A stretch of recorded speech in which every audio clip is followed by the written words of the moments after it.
Hello everyone. Before we start, make sure to like and subscribe to the channel, and leave a comment with where you're from and what time you're watching. That way, YouTube will keep showing you stories just like this one.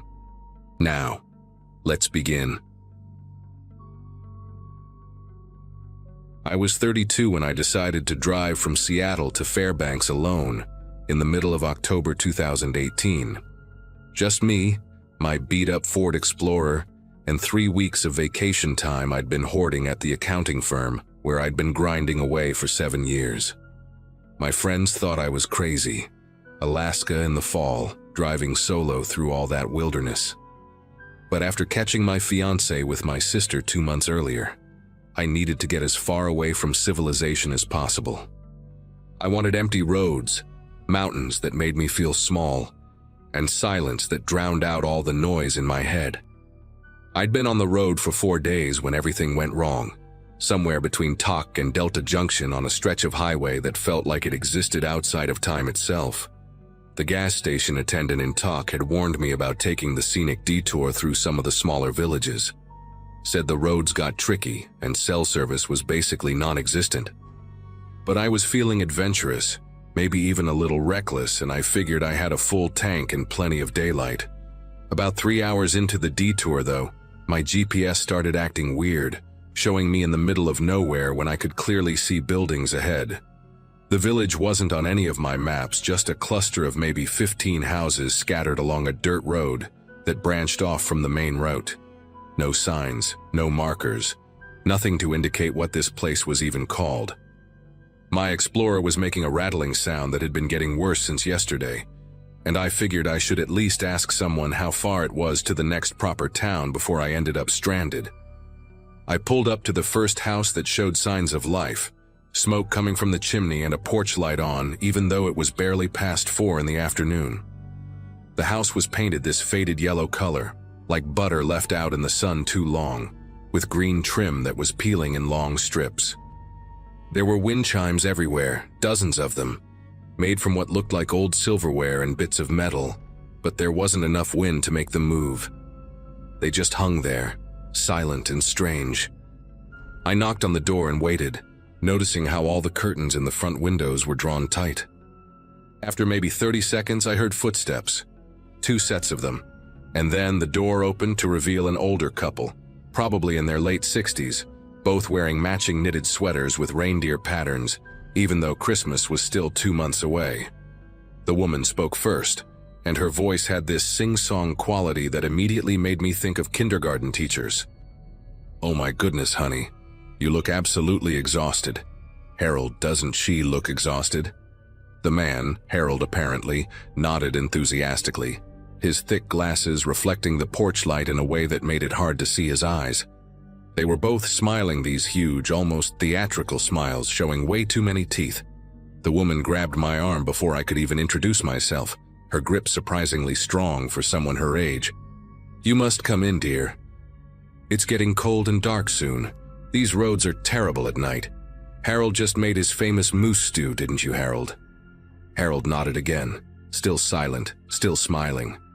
I tried to explain that I just needed directions, that I had to keep driving. But she was already pulling me toward the doorway, talking over my protests about how dangerous it was for a young woman to be driving alone out here, how many people got lost and were never found.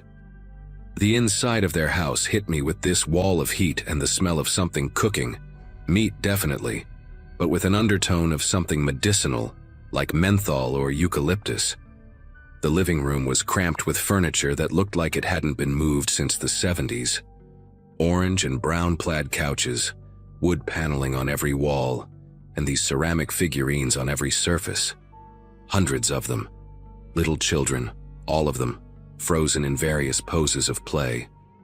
Some were holding hands, others pushing tiny ceramic swings or riding ceramic bicycles, but their faces were all wrong somehow, painted with adult expressions that didn't belong on children's features. The woman, who introduced herself as Dolores while practically shoving me into an armchair, kept talking in that sing-song voice about how lucky I was to find them, how most people drove right past their little village without even knowing it existed. That's when I noticed the windows. Every single one of them had boards nailed across the inside, painted white to match the walls, but definitely boards. Not just locked or latched, actually nailed shut with these huge industrial nails that had been hammered in at angles.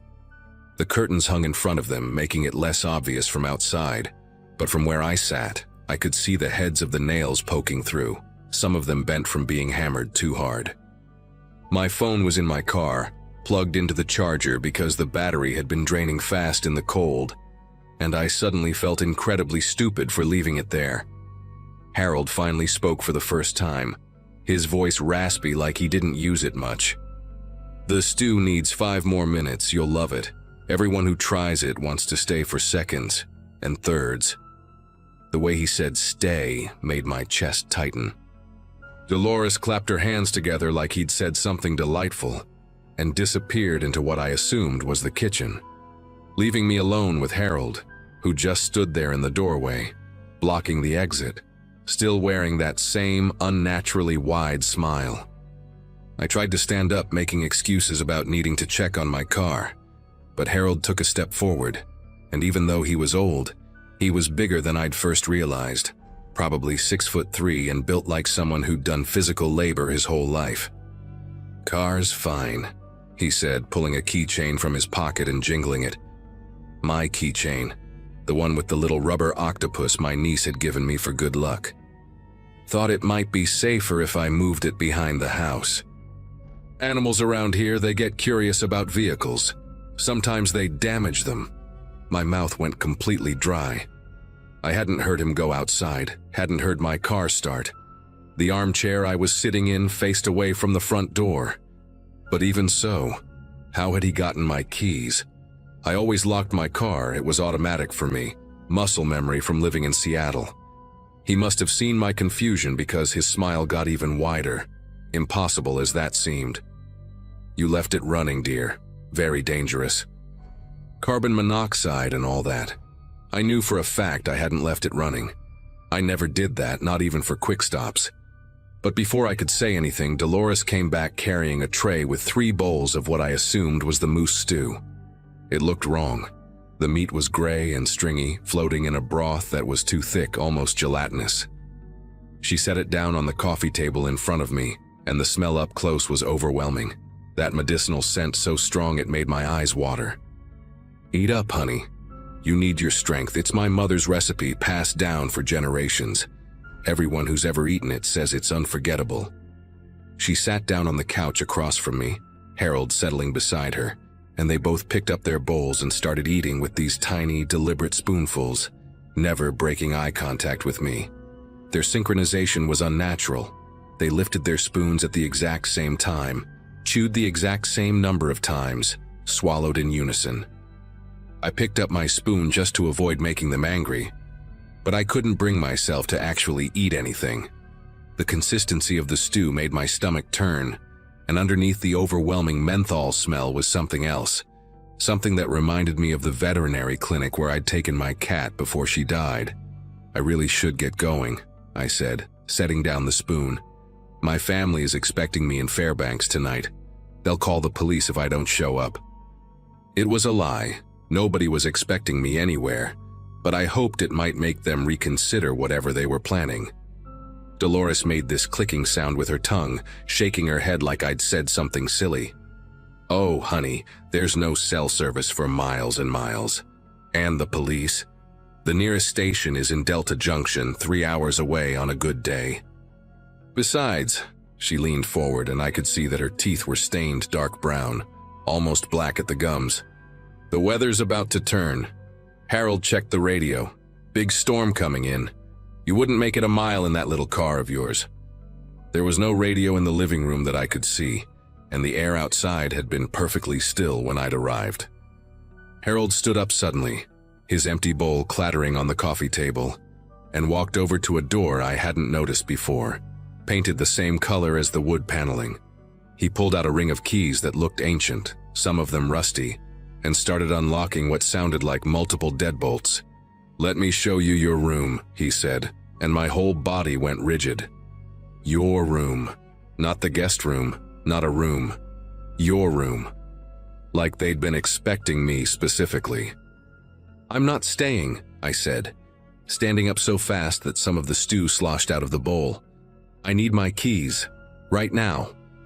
Harold and Dolores exchanged this look, and for just a second, their smiles dropped completely. Their faces went blank, expressionless in a way that made them look like completely different people. Then, just as quickly, the smiles snapped back into place. "Of course, dear," Dolores said, standing up and smoothing down her reindeer sweater. "But first, you should use the bathroom. It's a long drive, and like I said, the weather's turning. Harold, show her to the bathroom while I get her keys ready." Harold gestured to the door he'd just unlocked, and through it I could see a narrow hallway with no windows, no other doors except one at the very end. The hallway was lit by a single bare bulb that flickered every few seconds, and the walls were covered in what looked like scratch marks, dozens of them, at about shoulder height. I knew if I went down that hallway, I probably wouldn't come back out.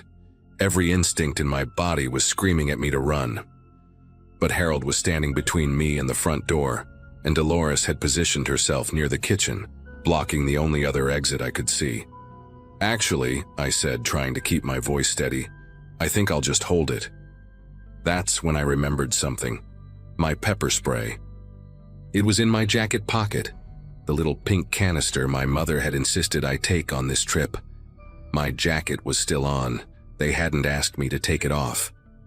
I slipped my hand into my pocket, wrapping my fingers around it. Dolores took a step toward me, her smile stretching even wider, and that's when I saw something that made bile rise in my throat. She was wearing a necklace I hadn't noticed before, tucked under her sweater collar. It was a driver's license on a chain, a woman's license. The photo was too small to make out clearly, but I could see the birth date, 1988, someone my age. "Come now," she said, reaching for my arm again. "Don't be difficult. We've prepared everything so nicely for you." I pulled out the pepper spray and emptied the entire canister directly into Harold's face. He made this horrible gasping sound and stumbled backward, clawing at his eyes, and I shoved past him toward the front door. Dolores shrieked, not a normal scream, but something high-pitched and furious that barely sounded human. The door was locked with a deadbolt that needed a key from the inside, and for a terrifying second, I thought I was trapped. But then I remembered the ceramic figurines. I grabbed the heaviest one I could find, a grotesque child riding a tricycle, and smashed it through the front window. The glass shattered outward, and I could hear Dolores behind me yelling for Harold to stop me. I didn't look back. I dove through the window, feeling glass tear through my jeans, cutting my legs, but I didn't care. I hit the ground hard and ran toward where Harold said he'd moved my car. It was behind the house like he'd said, but the keys were still in the ignition. He must have been planning to move it somewhere else later. I jumped in, started it up, and floored it in reverse, not caring that I scraped the entire side against their fence. In my rearview mirror, I could see them both standing in the broken window, not chasing, just watching. They weren't smiling anymore. I drove for 2 hours straight, my legs bleeding through my jeans, until I reached Delta Junction and went straight to the police station. The officers took my statement, took photos of my injuries, and sent a unit out to check on the village. They came back saying they couldn't find it. No yellow house with green trim, no elderly couple, nothing matching my description. The road I described simply led to an abandoned mining settlement that had been empty since the 1960s. They suggested I might have been confused, maybe dehydrated or suffering from exhaustion. But I had the guts to prove it happened, and when they ran the partial license plate number I'd memorized from that necklace, they found a missing person report from 2017. A woman named Bethany Caldwell, 30 years old, last seen driving alone through Alaska. Her case is still open.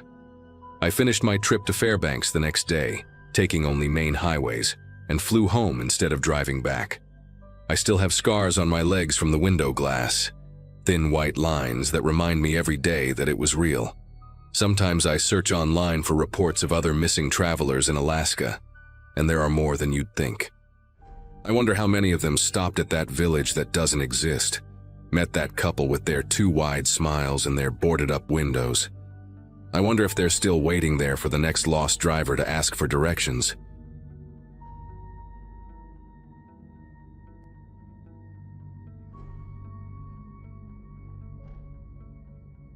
The rental car's fuel gauge had been hovering near empty for the last 30 miles, and I was starting to sweat. It was late February, and I was driving through one of those stretches of highway in rural Montana where you could go hours without seeing another soul. I'd been on the road since noon, heading to Billings for a job interview that could finally get me out of the dead-end warehouse gig I'd been stuck in for 2 years. The GPS kept saying the nearest gas station was just ahead, but all I could see were endless pine trees and that narrow strip of asphalt cutting through the darkness. When the faded Shell sign finally appeared through the windshield, barely lit by one flickering bulb, I actually let out a sigh of relief. The place looked like it hadn't been renovated since the 70s, just 2 ancient pumps and a small building with wood paneling that was peeling off in strips. I pulled up to the pump closest to the building and killed the engine. The silence hit me immediately. No traffic sounds, no wind, just that electric hum from the dying sign above. Through the grimy window of the station, I could see warm yellow light and what looked like an old guy behind the counter, reading something. I grabbed my wallet, stepped out into the cold air and tried to get the pump working. The screen was completely dead, and none of the buttons responded when I pressed them. I tried lifting the nozzle, hoping maybe it was one of those old ones where you pay inside first, but nothing happened. After a few more futile attempts, I walked toward the door, my footsteps unnaturally loud on the cracked concrete. The door chime made this weird, warped sound when I pushed inside, like the mechanism was broken.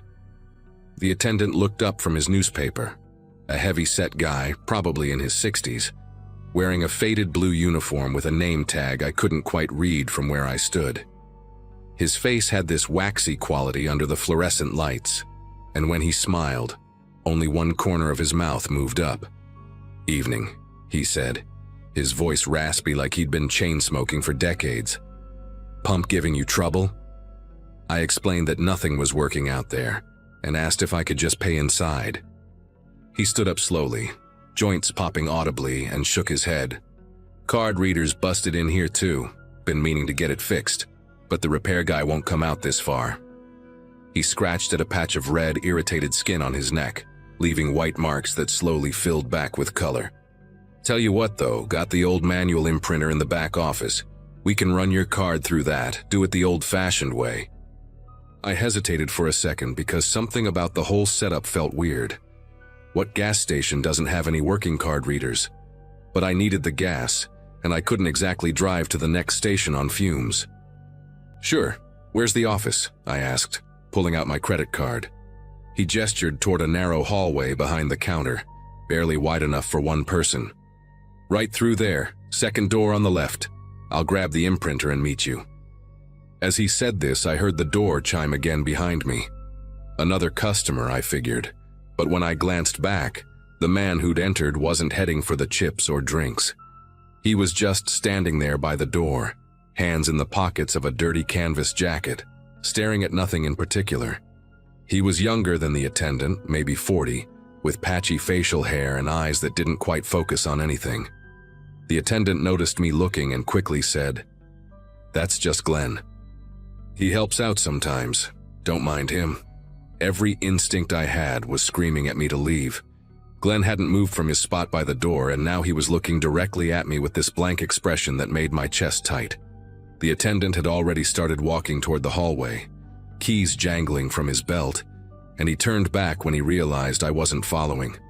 "Problem?" he asked, and there was something different in his tone now, less friendly, more insistent. I gripped my card tighter and tried to think of an excuse. "Actually, you know what? I just remembered I have cash. Let me check my car real quick." The lie came out rushed, and I could tell neither of them bought it. The attendant's expression darkened, and he took a step back toward me. "Now, there's no need for that. The imprinter will just take a second.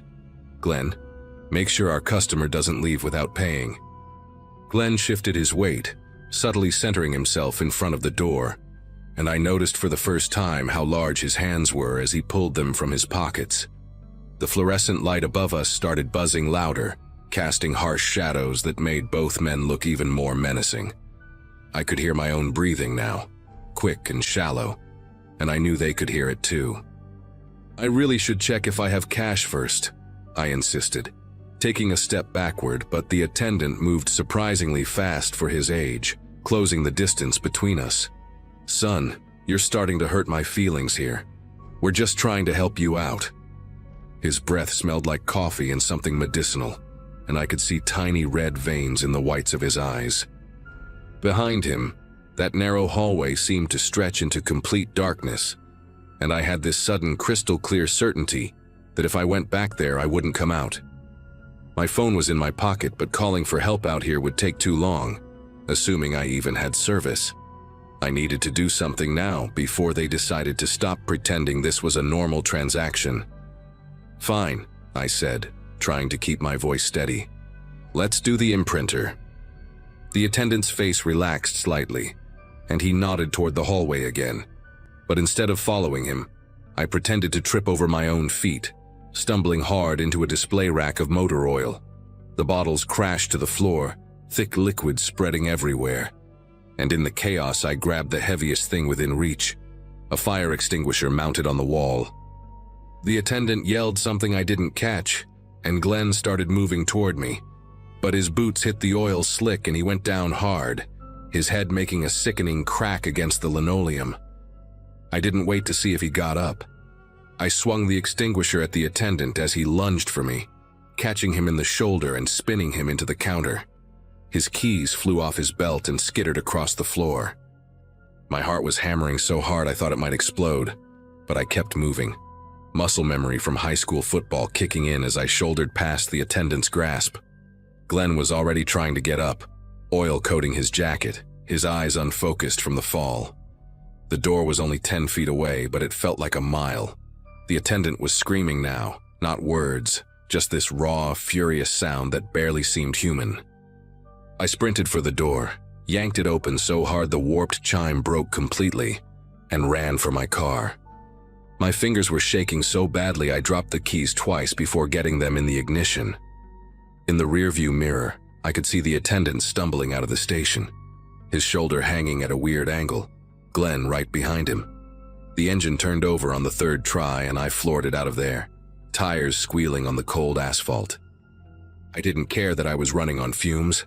I just needed to get away from that place. The speedometer hit 90 before I forced myself to slow down, afraid I'd crash in the dark. My whole body was shaking, adrenaline making everything feel unreal, like I was watching someone else's nightmare. I drove for maybe 15 minutes on pure adrenaline before the fuel light started blinking urgently. The needle was past E now, and the engine was starting to sputter. Up ahead I saw lights. A truck stop, massive and beautifully bright with dozens of semis parked outside. I coasted in on the last drops of gas, the engine dying just as I reached the pump. This time, everything worked perfectly. Credit card reader, receipt printer, everything normal and mundane and wonderful. Inside, the place was busy with truckers grabbing coffee and snacks, and I've never been so happy to see crowds of people. I found a corner booth and called 911, my voice still shaky as I tried to explain what had happened. The dispatcher took my information and said they'd send someone to check it out, but something in her tone made me wonder if she believed me. I bought a large coffee with trembling hands and sat there for 2 hours, afraid to get back on the road, watching every person who walked in. The next morning, after sleeping in my car at the truck stop, I searched online for news about the gas station. What I found made my skin prickle all over again. There had been 3 missing person reports in that area over the past 2 years, all travelers, all last seen heading through that stretch of highway. One woman's car had been found abandoned about 10 miles from where I'd stopped, completely out of gas. But here's the thing that really messed with me. When the police went to investigate based on my report, they found the station closed and boarded up. The owner, they said, had died 5 years ago, and the place had been shut down ever since. They thought maybe squatters were using it, setting up fake businesses to rob travelers. But they found no evidence of recent activity, no fresh oil spills, no signs of struggle, nothing. Even the old shell sign was completely dark and covered in rust, like it hadn't worked in years. The cops theorized that criminals were probably monitoring the highway, waiting for vulnerable targets running low on fuel, then lighting up the station just enough to lure people in. They found evidence of a generator hidden in the woods behind the building and fresh tire tracks from at least 2 different vehicles. What they couldn't explain was how I'd managed to escape when others hadn't, or where the men had gone so quickly after I'd fled. The detective I spoke with, a woman named Brennan, told me I was lucky. Most people who stop at fake setups like that don't get the chance to tell their story. She said Glenn and the older man were probably part of a larger operation. Maybe trafficking, maybe organ harvesting, maybe just robbery gone wrong too many times. They never found them, though they did discover makeshift living quarters in the basement of the station. Sleeping bags, food wrappers, empty prescription bottles, and disturbingly, several different sets of car keys and multiple driver's licenses, all from different states, all from people reported missing. I never made it to that job interview in Billings. Called them from the truck stop and said I'd had a family emergency, which felt true enough. These days, I work locally and avoid road trips altogether. When I absolutely have to drive somewhere far, I fill up the tank obsessively, never letting it drop below half. Sometimes I dream about that narrow hallway behind the counter, wondering what was really waiting in that back room. What would have happened if I'd followed the attendant into the darkness? The detective called me a few months later to say they'd arrested 2 men matching my description in Wyoming, caught trying the same setup at another abandoned station. But when they showed me the mugshots, the faces were different. Similar age and build, but definitely not the same men. That's when I realized this wasn't just 2 guys running a scam. This was something bigger, organized, with multiple teams working the isolated highways.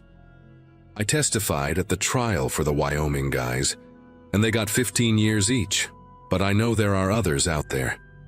The attendant with the waxy face and Glenn with his empty stare, they're probably at some other forgotten gas station right now, waiting for the next car running on empty, practicing their lines about broken card readers and back offices.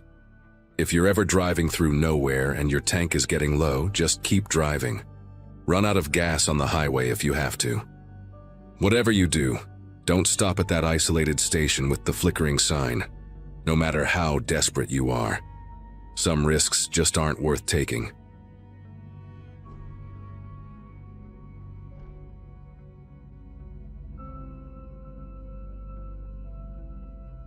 Last winter, I was drowning in credit card debt and needed to cut expenses fast. When I found a rental listing for a cabin 40 miles outside Anchorage for just $400 a month, I jumped on it without thinking twice. The landlord, Mr. Garrison, warned me it was isolated. No neighbors for miles, rough dirt road, generator power only. But that's exactly what I needed. A place to disappear for a few months, work my remote job, and save every penny I could. I packed my Subaru with everything essential: laptop, winter clothes, canned goods, and drove out there on a Tuesday afternoon in early December, following his hand-drawn map because GPS stopped working 20 miles before the turnoff. The cabin was smaller than it looked in photos, just 1 room with a kitchenette and a tiny bathroom addition, but it had a wood stove and thick walls that kept the cold out better than my apartment in the city ever did. That first week I settled into a routine quickly. Coffee at sunrise, 8 hours of data entry on my laptop, instant ramen or canned soup for dinner, then reading by lantern light until I fell asleep. The silence was incredible, almost oppressive at first. Just the wind through the pines and occasional crack of ice breaking somewhere in the darkness. By day 4, I'd stopped jumping at every little sound. By day 7, I was actually sleeping through the night, something I hadn't done in years. The isolation felt like medicine, like I was finally healing from all the noise and stress of regular life. Then things started disappearing. Just small stuff at first. I thought I was being forgetful, stressed from work deadlines. A can of beef stew I'd sworn I'd put in the cupboard, gone. My backup flashlight that I kept by the door, nowhere to be found. A pair of wool socks I'd left drying by the stove, vanished. I blame myself, figured I was more scattered than usual, maybe putting things in weird places while my mind was elsewhere. But then my winter boots disappeared from right beside the bed where I always kept them, and I knew something wasn't right. Those boots were my lifeline out here, heavy-duty sorrels that cost me $200. I tore the cabin apart looking for them, checked the car, even walked around outside in my sneakers thinking maybe I'd left them on the porch in some kind of mental fog. The morning everything changed was a Wednesday, crisp and bright with fresh snow that had fallen overnight. I was making coffee when I noticed the crawl space trap door was open, just slightly, maybe 3 inches, but definitely open. That door was in the floor near the back corner, painted the same faded brown as the floorboards, and I'd never touched it, never even thought about it really. But there in the fresh layer of dust around it were footprints, clear as day, leading from the trapdoor to my kitchen area and back. Not my footprints, these were bigger, made by boots with a deep tread pattern. My whole body went rigid staring at those prints, trying to make sense of what I was seeing. Someone had been inside my cabin, had come up through that trapdoor while I was sleeping just feet away. I grabbed a kitchen knife and my phone, though I knew there was no signal out here. The trapdoor felt heavier than it should have when I pulled it fully open, and the smell that came up made me gag. Body odor, urine, something rotting. I turned on my phone's flashlight and aimed it down into the darkness. The crawl space was maybe 4 feet high, dirt floor, stone foundation walls. At first I just saw pipes and cobwebs, some old lumber scraps. Then my light hit the far corner and I saw it. A makeshift bed of moving blankets and what looked like foam padding ripped from car seats. Empty food cans scattered around, some still fresh with residue. A milk crate with more stuff inside. I could see the red fleece of my missing socks poking out the top. My first instinct was to run, just get in my car and drive, never come back. But anger overtook the fear.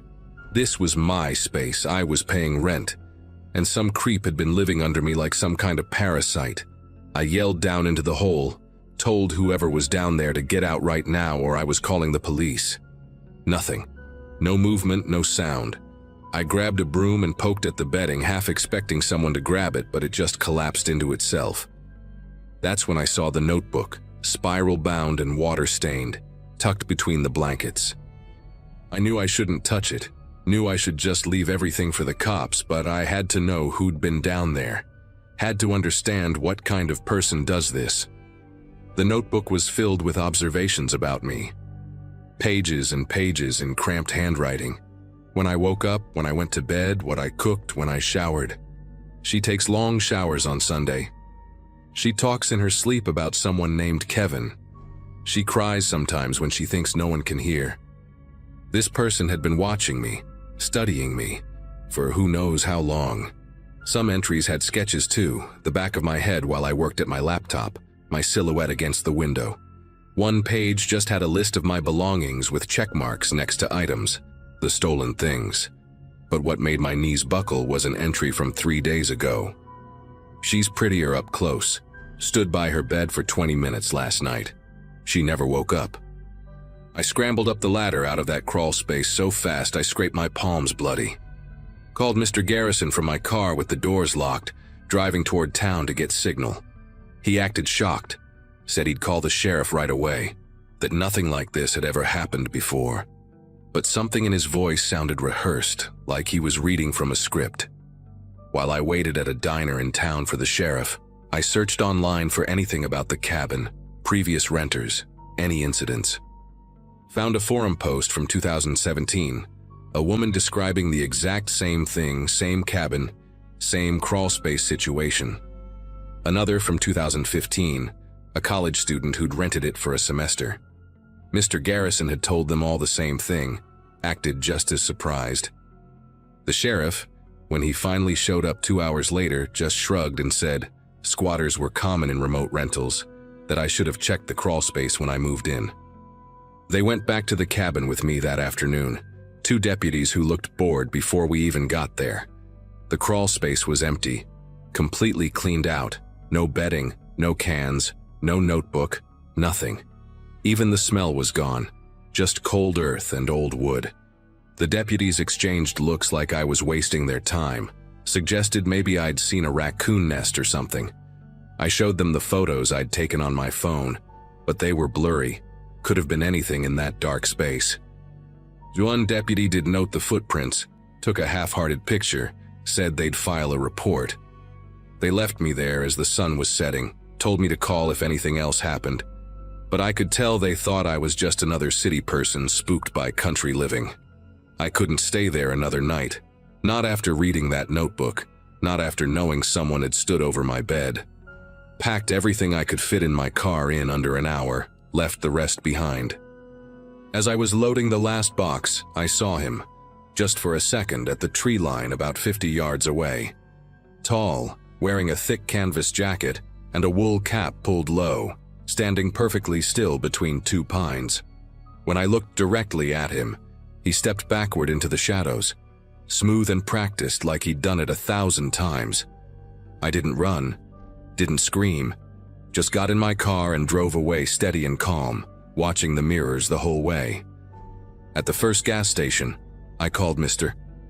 Garrison and told him I was breaking the lease, that he could keep my deposit, that I'd mail the keys.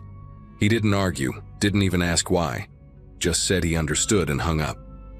A week later, staying at a motel outside Anchorage while I looked for a new place, I got a call from an unknown number. It was a woman named Janet.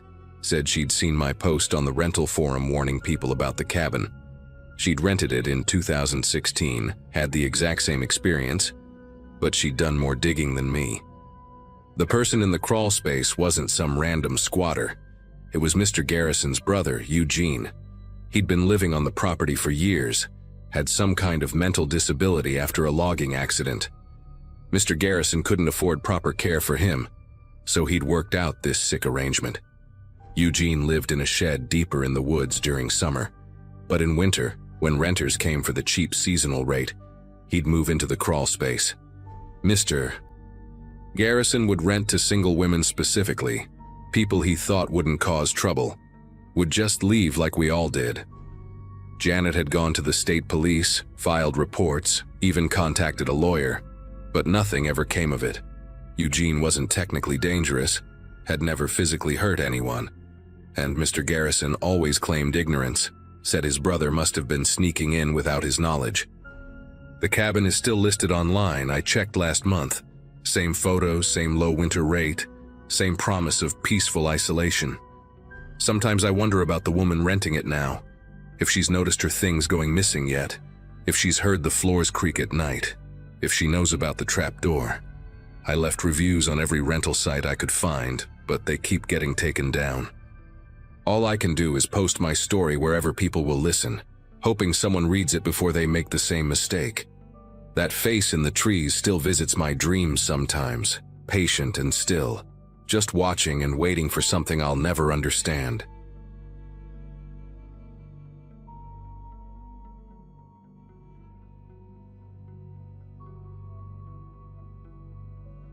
I spent 8 years working the oil fields up in Alaska, and most folks don't realize how isolated those roads can get between the North Slope and Anchorage. It was early March 2015, and I was heading home after a 3-week rotation at Prudhoe Bay, driving my company-issued Ford F-350 through one of those stretches where you might not see another vehicle for hours. The temperature gauge on my dashboard read -22, and the heater was cranked so high that the windows kept fogging up despite the defroster running full blast. I remember I had just passed the last service station about 40 miles back, thinking about the leftover pizza waiting in my freezer at home, and how good it would feel to sleep in my own bed again. The radio had lost signal maybe an hour earlier, so it was just me, the hum of the engine, and that endless white landscape stretching out on both sides of the Dalton Highway.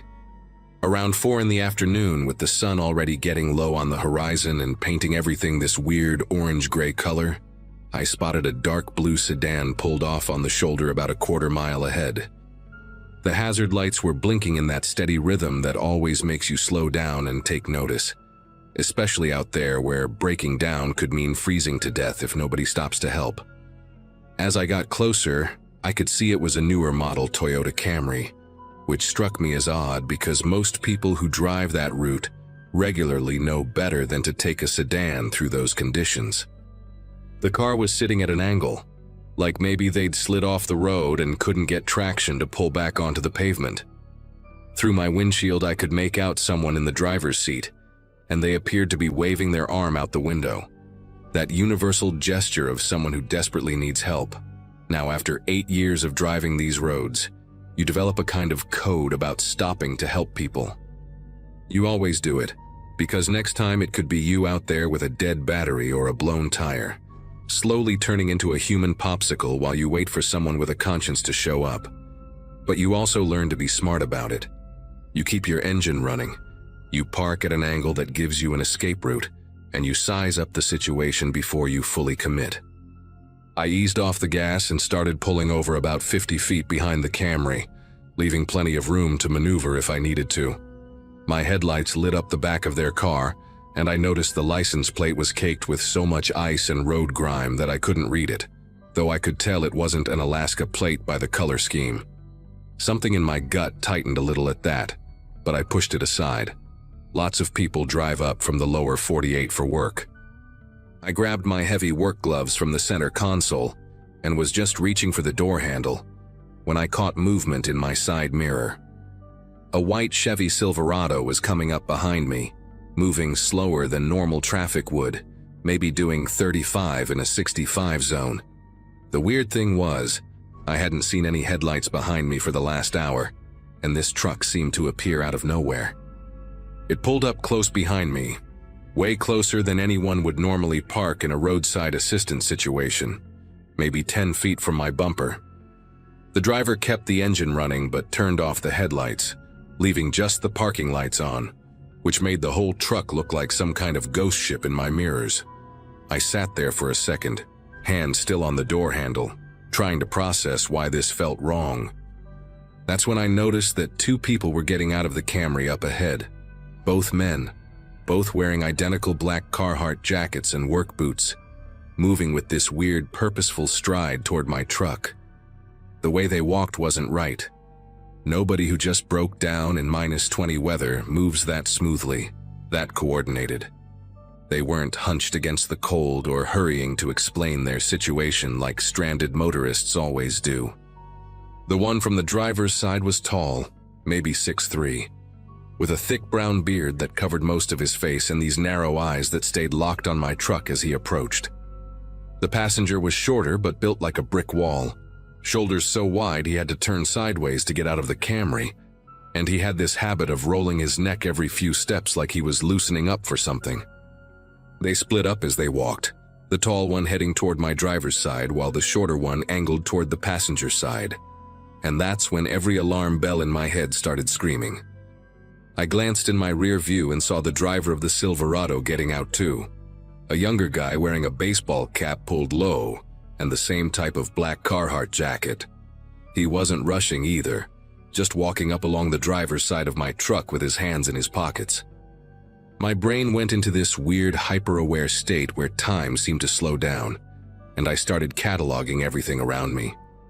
The tall, bearded guy was about 15 feet from my door now, and I could see he was wearing latex gloves under his work gloves, just a flash of blue at his wrists.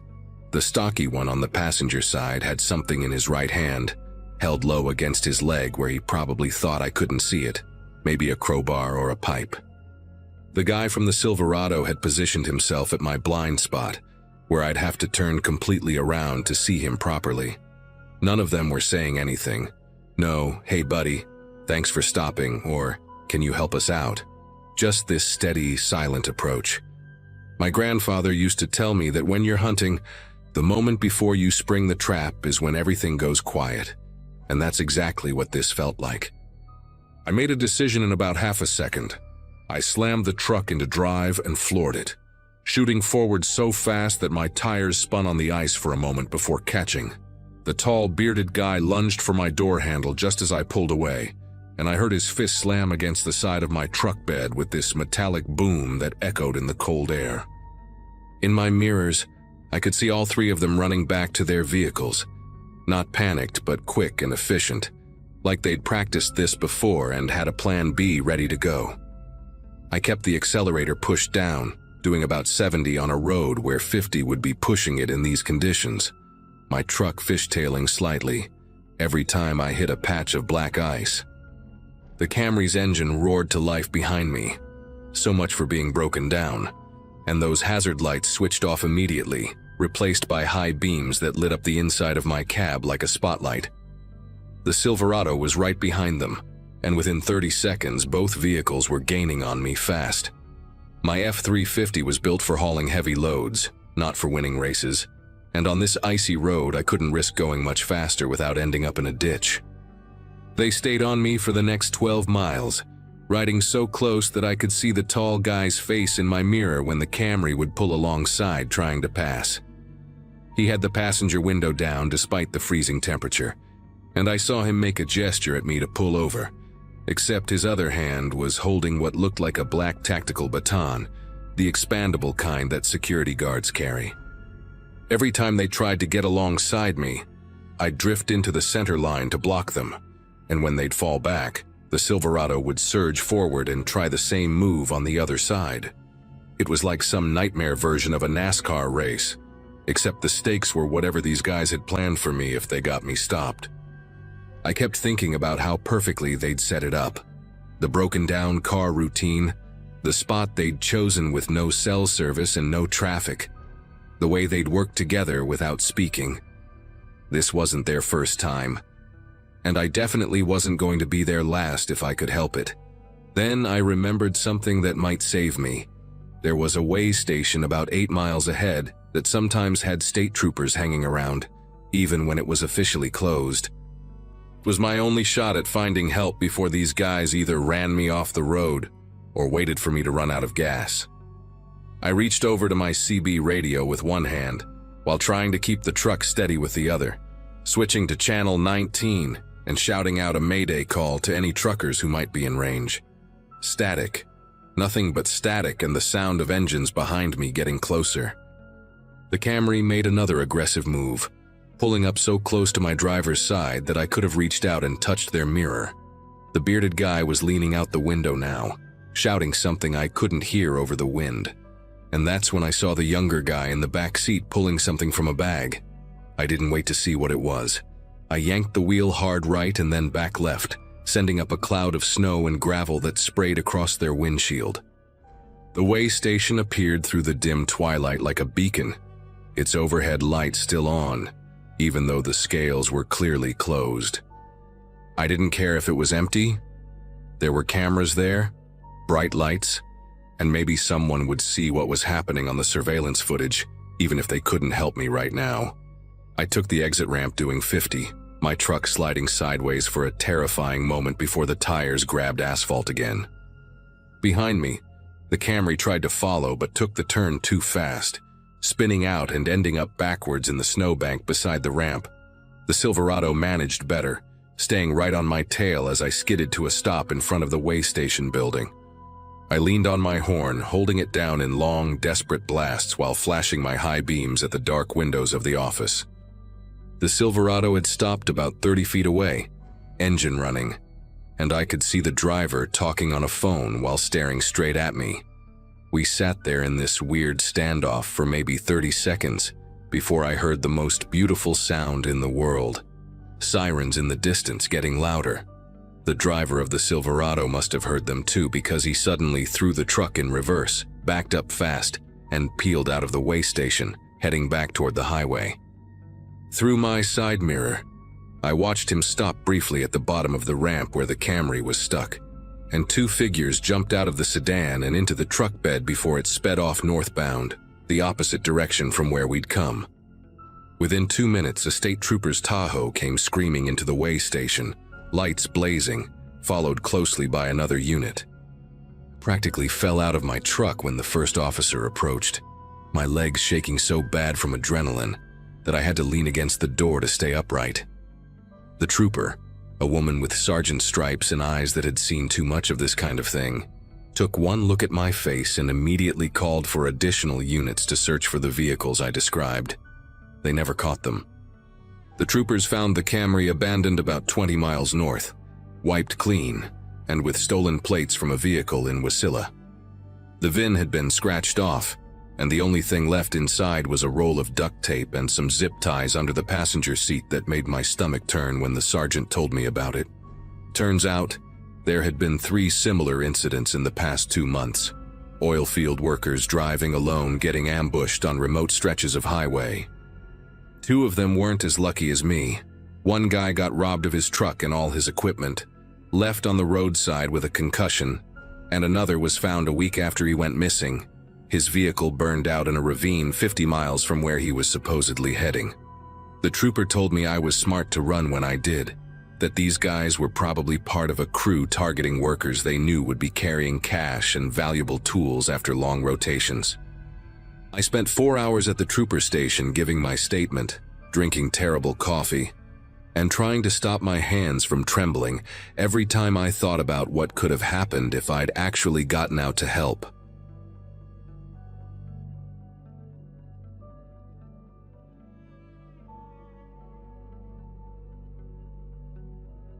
Everyone always warns you about hiking alone, but when you're 21 and training for a marathon, you get cocky about your abilities.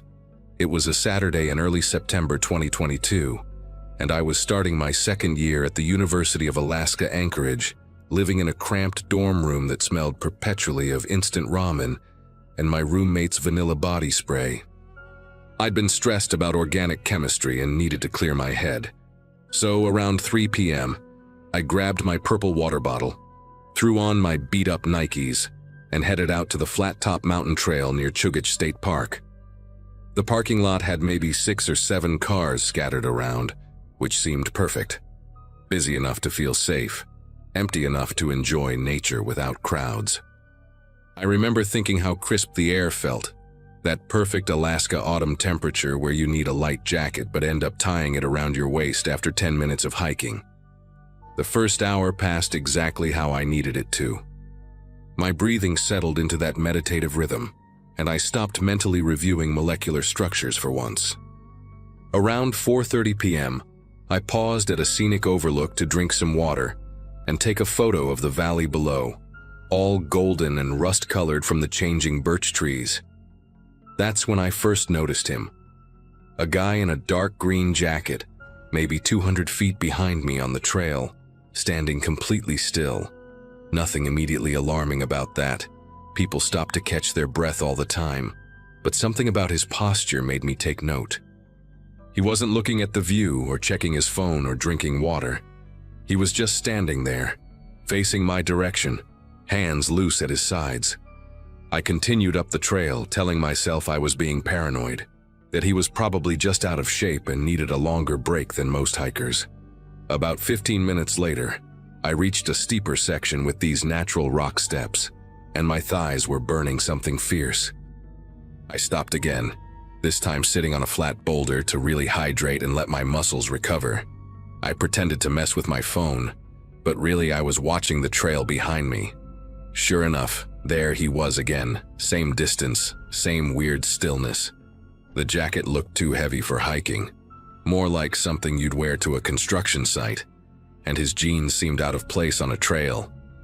When I stood up to continue, he immediately started walking too. My chest tightened, but I told myself maybe we just had similar fitness levels, similar pace. Lots of people hike this trail. The sun was getting lower though, painting longer shadows across the path, and I realized I'd been out longer than planned. I decided to test it. At the next fork, instead of taking the longer loop I'd intended, I veered onto a shorter connecting trail that would cut back toward the parking area. I made the turn casual, like I was just exploring, even stopped to pretend to read the trail marker. From my peripheral vision, I watched him approach the same fork. He didn't hesitate, didn't check the sign, just turned exactly where I had turned. That's when my body kicked into a different gear. Not quite panic, but that sharp alertness where every sound becomes amplified. The trail was narrower here, more enclosed by spruce trees that blocked out most of the dimming sunlight. I could hear his footsteps now, steady and deliberate on the gravelly path. Not rushing, but not falling behind either. Always maintaining that same unsettling distance. Like he'd calculated the exact space that would keep me aware of him without seeming obviously threatening. I picked up my pace without making it obvious, focusing on keeping my breathing controlled even though my heart was hammering against my ribs. The parking lot was maybe 20 minutes away if I maintained this speed. I pulled out my phone to check the time, 5:47 p.m., and noticed I had no signal. Of course, the trees were thicker here, and Chugach is notorious for dead zones. I thought about recording a video just in case, but my battery was at 12%. I'd been stupid, hadn't charged it before leaving campus. Behind me, his footsteps matched my increased pace perfectly. Not jogging, just longer strides that ate up the ground between us whenever I tried to create more distance. I risked a glance back, making it seem like I was checking the trail difficulty. He was closer now, maybe 100 feet, and for the first time I could make out his face. Weathered, maybe mid-40s, with this patchy gray beard and eyes that didn't look away when I turned. He just kept walking toward me with this blank, focused expression, like I was a task he needed to complete. The trail curved ahead, disappearing behind a cluster of Devil's Club and alders, and I knew once I rounded that bend, we'd be completely out of sight from the main trail system. My mind started racing through options. Run. But if he chased me and caught up, we'd be alone in the woods with fading light. Keep walking and hope someone else showed up? Fat chance this late in the day. I remembered passing an older couple going the opposite direction maybe 40 minutes ago, but they'd probably already reached their car and left. Then I heard it, his pace quickening, the steady crunch, crunch, crunch of gravel becoming more rapid. Not quite running, but that purposeful stride when someone's made a decision. I didn't turn around this time. Every instinct in my body was screaming at me to move, to get away from this trail that suddenly felt like a trap, designed specifically for situations like this. I made a split-second decision and broke into a run, not caring anymore about seeming rude or paranoid. The second my feet started pounding faster, I heard him break into a run too. Heavy, determined footfalls that echoed through the trees. Pure adrenaline flooded my system as I sprinted down the narrow trail, branches whipping past my face, my ankles rolling dangerously on loose rocks. The parking lot had to be close, maybe 15 minutes at a normal pace, but I had no idea how long I could maintain this speed. His breathing was audible now, ragged but steady, and he was gaining on me. Those longer legs, that bigger stride, physics wasn't on my side. I screamed once, hoping maybe someone, anyone, might be within earshot, but the sound seemed to get swallowed by the dense forest. My purple water bottle flew out of my side pocket, bouncing somewhere behind me, and I heard him stumble over it, cursing. The first sound he'd made this entire time. His voice was rough, angry, like I'd personally offended him by running. The trail split again up ahead, and I remembered from the map that the left path was more direct but steeper, while the right curved around but stayed relatively flat. Without thinking, I veered left, using my hands to scramble up a particularly steep section, dirt and small rocks cascading behind me. My legs were screaming. My lungs felt like they were full of broken glass, but I kept pushing. Then I heard him slip on the loose gravel I'd displaced, heard his body hit the ground hard with a grunt of pain. I didn't look back, just kept climbing, using exposed roots as handholds, my fingernails breaking against the rough bark. The trees were thinning out, and through gaps in the canopy I could see the orange glow of the parking lot lights flickering on in the early dusk. They were maybe 300 yards away, but it might as well have been 3 miles with how my legs were shaking. Behind me I could hear him getting up, hear the rage in his movements as he started climbing again, slower now but still coming.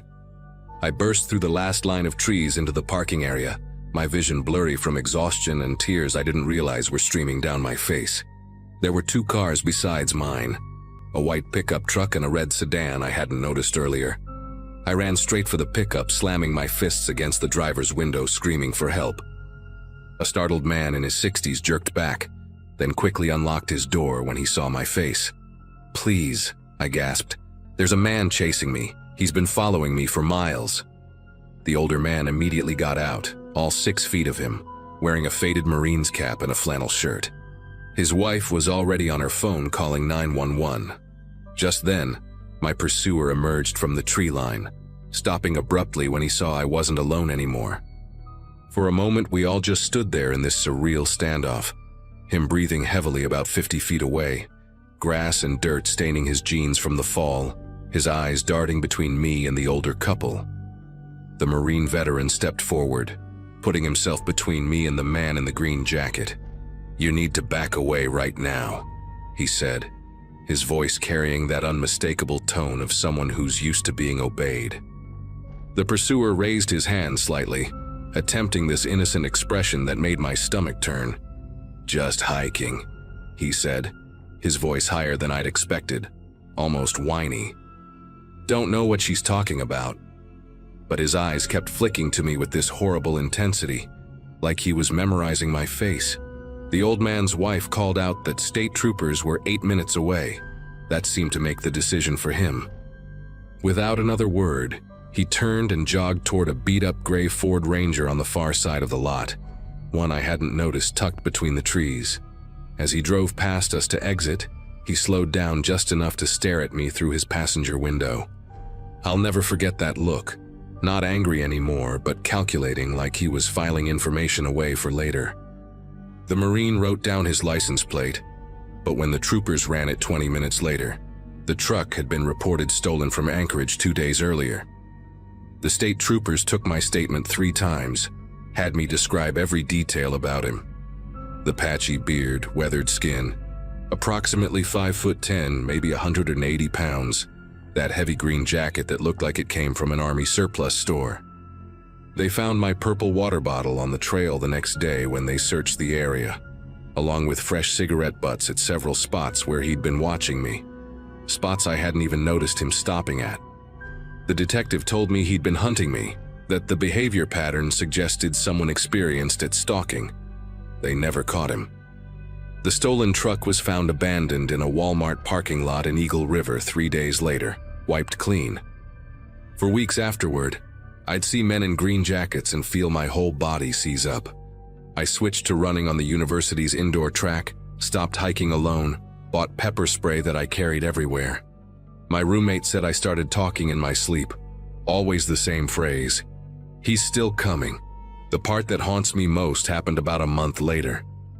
I was at a coffee shop near campus, sitting by the window with my laptop, when I noticed a folded piece of paper tucked under my windshield wiper.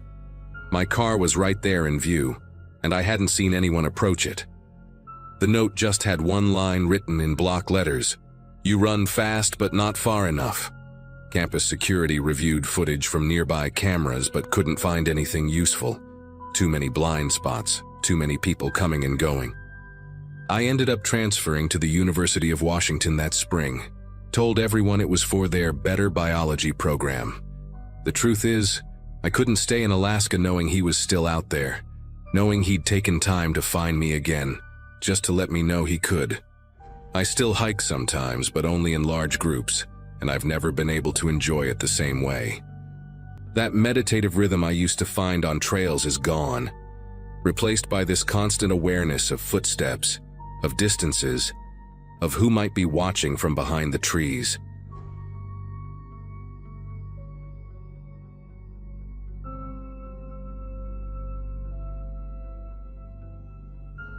The temperature was dropping fast that afternoon in November 2023, and I should have known better than to make the drive alone from Anchorage to Homer. I was 26, had just walked out on my job at the veterinary clinic after catching my boyfriend with my roommate, and all I wanted was to spend Thanksgiving with my cousin Natalie and forget everything about my disaster of a life. 7 hours of highway through the Kenai Peninsula seemed like the perfect escape. Just me, my beat-up Ford Explorer, and 300 miles of forest and mountains to clear my head. I'd packed light, thrown some snacks and water bottles in a backpack, grabbed my phone charger, and hit the road around 10 in the morning. The weather report had mentioned possible snow flurries, but nothing serious, and I figured if truckers were still running the route, I'd be fine. That kind of thinking will get you killed up here, but I was too wrapped up in my own problems to pay attention to what the wilderness was trying to tell me. About 4 hours into the drive, somewhere between Cooper Landing and Ninilchik, my lower back started cramping from sitting in the same position for too long. The sky had turned that strange winter gray that makes 3 in the afternoon feel like dusk, and I'd been following the same pair of red taillights for the past hour, using them as a guide through the curves. When I saw the rest area sign, one of those small pullouts with just a couple of picnic tables and an outhouse, I figured it was the perfect spot to walk around for a few minutes. Mile marker 127, according to the little green sign, about halfway to Homer. I pulled into the empty gravel lot, put the Explorer in park, and checked my phone out of habit. 2:47 p.m., and surprisingly, I had 3 bars of signal. I fired off a quick text to my sister Amy. Stopping to stretch at mile marker 127, halfway there. She'd been worried about me making the drive alone, especially with everything I'd been going through, so I figured I'd let her know I was doing okay. The rest area was completely deserted, which wasn't unusual for that time of year. Just my Explorer sitting there in the gravel, surrounded by towering spruce trees that seemed to lean in closer than they should. I grabbed my water bottle and stepped out into the cold, and the silence hit me immediately. That complete absence of sound you only get in remote places, where even your own breathing seems too loud. The air had that sharp, metallic taste that comes before snow, and I could see my breath forming little clouds that disappeared into the gray afternoon. I walked over to the wooden information board they had set up near the picnic tables, the kind with a faded map behind scratched plexiglass and warnings about bears that nobody ever reads. There were some old flyers tacked to the side, missing dog from August, community potluck from July, stuff like that. But there was also a newer one, barely weathered, with a photo of a young woman about my age. Missing. Stephanie Walsh, last seen November 3rd, traveling southbound on Sterling Highway. Louis, 2 weeks ago. I remember staring at her photo and thinking how much she looked like me. Same long brown hair, same general build, even wore the same kind of puffy North Face jacket I had on. The flyer said she'd been driving to visit family in Soldotna when she disappeared, and her car was found at a rest stop with everything still inside. No signs of struggle, no explanation, just gone. I took a photo of the flyer with my phone. Not really sure why. Maybe just that uncomfortable recognition when you see someone who could be your sister or your college roommate plastered on a missing poster. That's when I noticed the other flyers underneath, older ones that had been partially covered. 3 more missing persons, all young women, all last seen along this same stretch of highway over the past 2 years. Each one had that same detail that made my chest tighten. Cars found at rest areas, belongings undisturbed, no sign of where they'd gone. The dates were spread out enough that it probably hadn't made the news as a pattern, but standing there in that empty rest area, I suddenly felt very exposed. I walked quickly back to my Explorer, trying to shake off the paranoid feeling creeping up my spine. The smart thing would have been to get in, lock the doors, and drive straight to Homer without stopping again. But as I reached for the door handle, I heard something that made me pause, the sound of an engine, but not coming from the highway. It was coming from behind the tree line, maybe 30 yards into the woods, the low rumble of a truck idling. There was an old logging road back there. I could see the gap in the trees where it curved away from the rest area. But why would anyone be parked back there in the middle of winter? The engine cut off, and in the silence that followed, I heard a car door slam. Then another, then voices, 2 men, their words muffled by distance and trees, but clearly having some kind of argument. One voice was deeper, agitated, saying something about not here and too risky, while the other was higher, more nervous, mentioning something about the schedule and she already saw. My hand was still on the door handle, every instinct screaming at me to get in and leave, but my legs weren't cooperating. The voices were getting clearer, like they were walking toward the rest area, and I could hear branches snapping under heavy boots. That's when I saw him, a man in a faded brown Carhartt jacket stepping out from the tree line about 20 yards away, carrying what looked like a rolled-up tarp under one arm. He was maybe 45, weathered face with a scraggly beard that had gone gray in patches, and he had this way of walking that reminded me of my uncle when he came back from hunting, deliberate, careful, like he was trying not to spook something. He hadn't seen me yet, was looking back toward the trees and saying something to whoever was still back there, but then he turned, and our eyes met across that empty gravel lot. He didn't smile, didn't wave, didn't do any of those normal things people do when they accidentally make eye contact.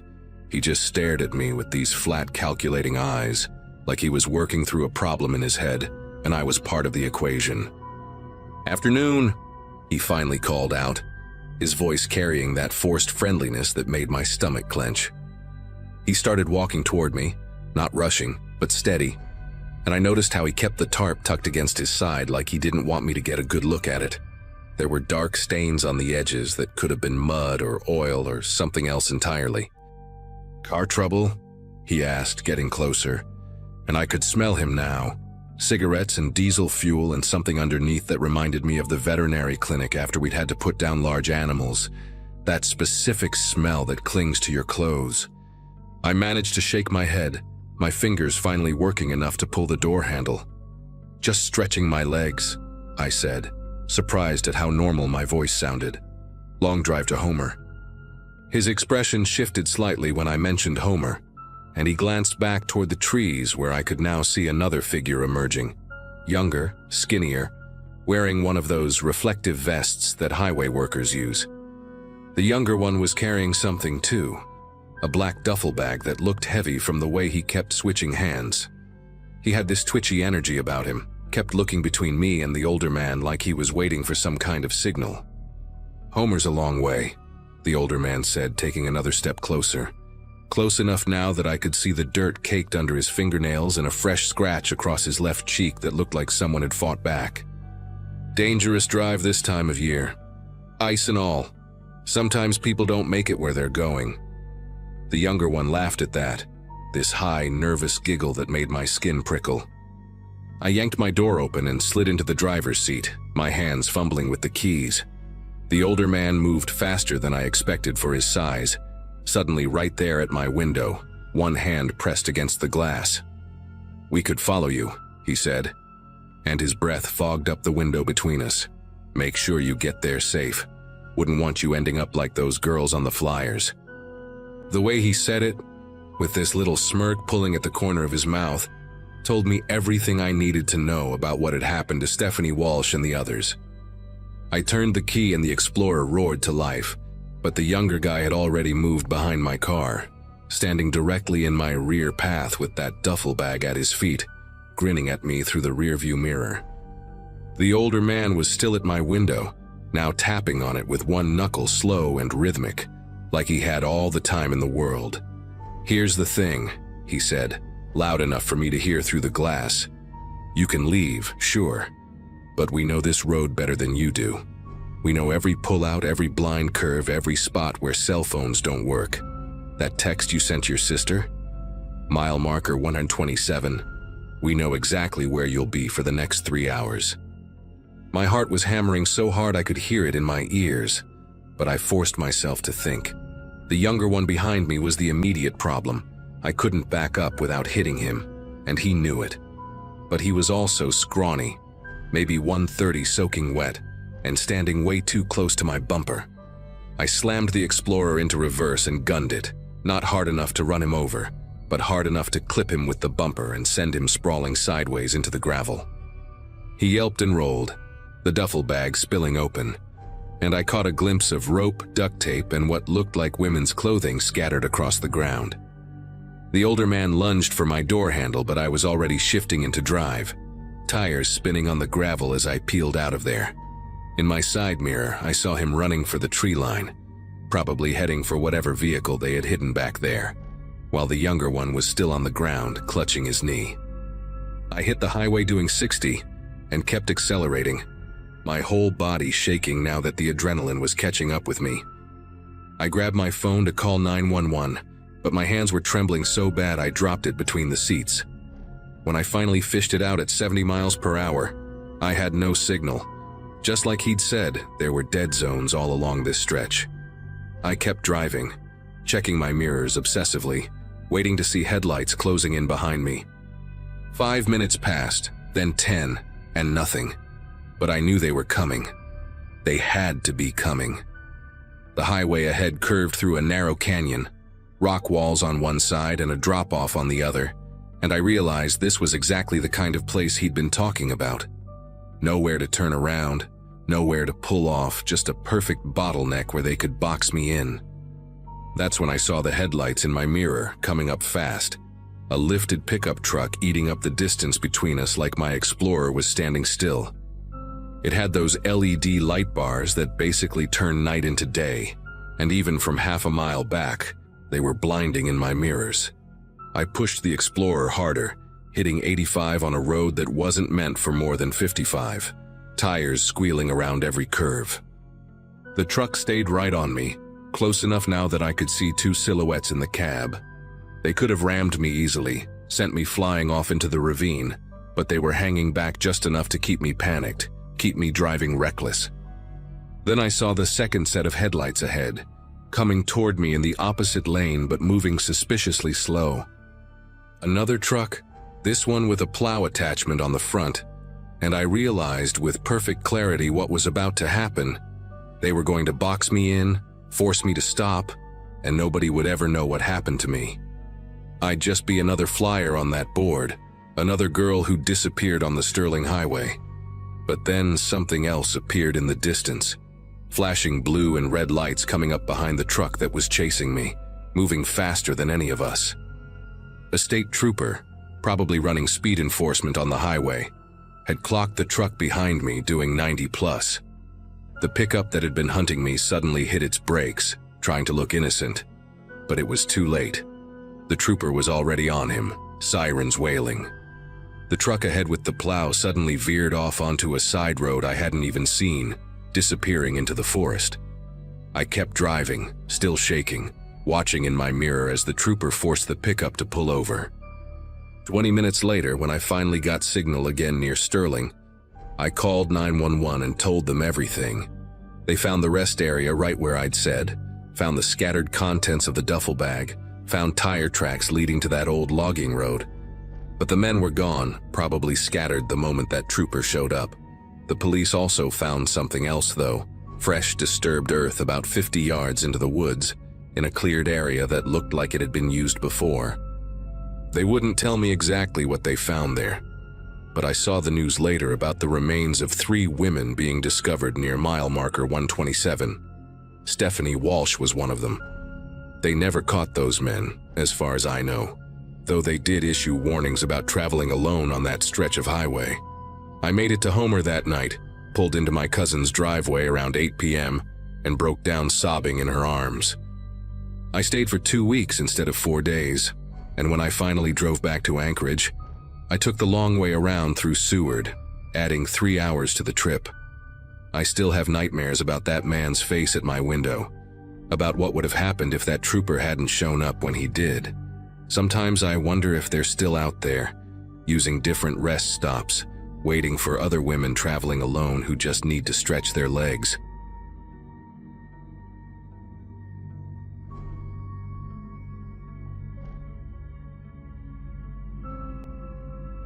I've been running long-haul routes for years, and nights on empty highways don't usually get to me. That evening was different, though. I was hauling up north with a refrigerated trailer, keeping my eyes on the endless blacktop ahead. The only sound inside the cab was the low hum of the engine and the occasional rattle from the dash. No radio, no chatter, just me, a thermos of burnt coffee, and the steady pulse of the headlights slicing through the dark. Traffic was non-existent out there. You can drive for an hour and not see another soul, so when a set of headlights appeared behind me, it caught me off guard. At first I thought it was another trucker catching up, but the way those lights sat glued to my rearview mirror made me tense up. I eased back on the throttle, giving them room to pass, but instead they flicked their high beams at me, bright, blinding, like a warning shot. Mile after mile, they stuck right on my bumper. I tried speeding up, tried slowing down, but every time I touched the brakes even slightly, those brights hit me again, white hot in the mirror. It wasn't the usual hurry up kind of flash either. It felt deliberate, like they wanted me uncomfortable, like they wanted me to know they were there. My palms started sweating against the wheel, and I couldn't shake the thought that whoever was back there wasn't just another driver trying to get by. Eventually, I spotted one of those small gravel pull-offs, just a cut in the road where truckers can stop to check their loads or let faster vehicles pass. Relieved, I signaled and eased the rig over, expecting the car to roar past me. Instead, I heard their tires crunch onto the gravel right behind me. The engine cut, the lights went black, and before I could even process it, 2 doors slammed shut. 2 men stepped out and began walking toward my cab, each holding something long in their hands. From the height of my cab, I had a clear view of them, silhouettes moving slow but steady across the gravel. One wore a baseball cap pulled low. The other had a hood tightened around his face, shadowing it.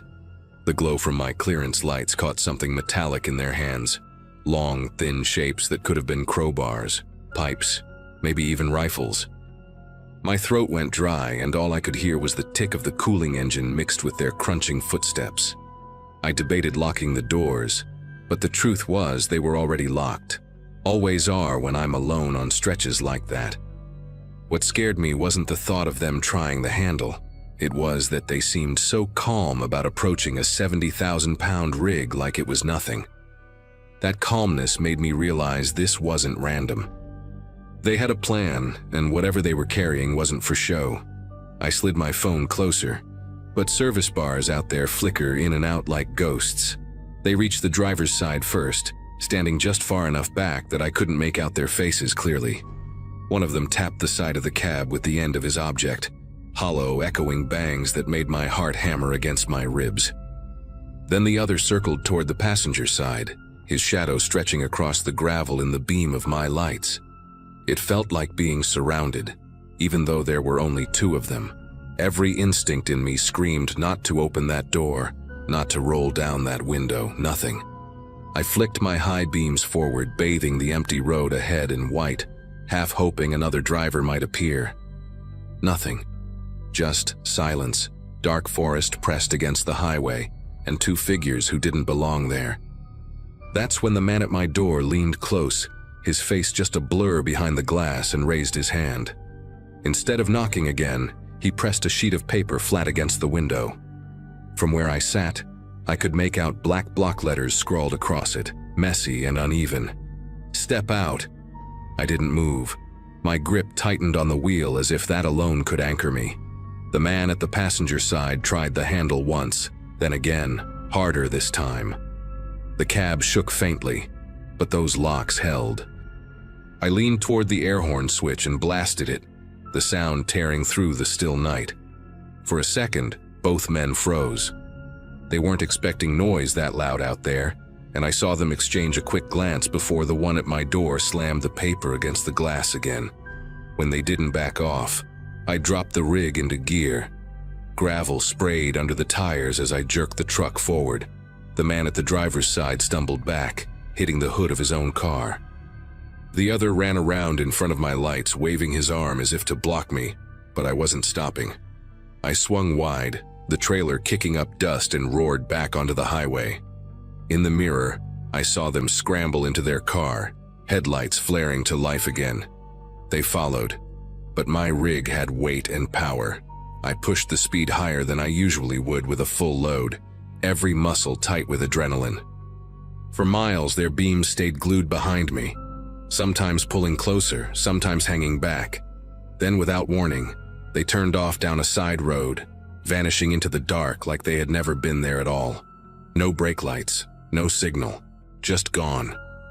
The highway ahead looked endless, but for the first time that night I felt like I could breathe again. By the time I reached the next truck stop hours later, I pulled in shaking and exhausted. I walked straight to the counter and asked the clerk if anyone else had reported strange cars harassing drivers out there.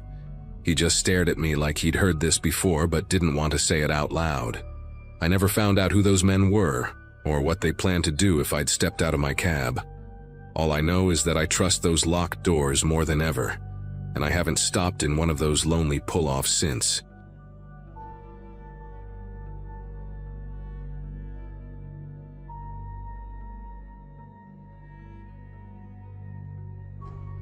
It was supposed to be a short assignment. Nothing more than a couple of weeks filling in at a small clinic for a nurse who had gone to visit family. I had just finished my regular rotation in Anchorage and thought the change of scenery would be refreshing. Maybe even an adventure. The place was a remote village tucked deep into Alaska's wilderness, a cluster of modest houses and a single dusty airstrip surrounded by endless white. The only way in or out was by plane, and when the small aircraft dropped me off, I remember the silence feeling almost physical, like the snow had swallowed every familiar sound of the world I knew. The clinic itself was a squat wooden building, with peeling blue paint and a roof that sagged slightly under layers of old snow. Inside it was simple but functional. 2 exam rooms, a small storage area, and a back door that led out into an alley where the wind funneled like a whistle through the night. The locals weren't unfriendly, but they were quiet, reserved. They greeted me politely at the general store or when someone came for medicine, but they never lingered, never made small talk. I assumed it was just the way of people who lived in such isolation. 3 days into my stay, the storm arrived. Heavy snow piled against the clinic windows, rattling them in their frames, and the sky turned the kind of gray that made you lose track of time. Flights were grounded indefinitely, and the tiny radio in the clinic buzzed with static more than voices. Supplies were limited, and though I wasn't worried at first, the empty shelves in the storage room began to gnaw at me. What bothered me more, though, was how quickly the village seemed to retreat into itself. Doors stayed shut, curtains drawn, and even the faint sounds of children outside disappeared. It felt like the entire settlement had decided to wait the storm out in silence. That night, while I was inventorying what was left of the gauze and antibiotics, I heard it. A soft knock at the clinic's back door. It wasn't the wind. It was deliberate.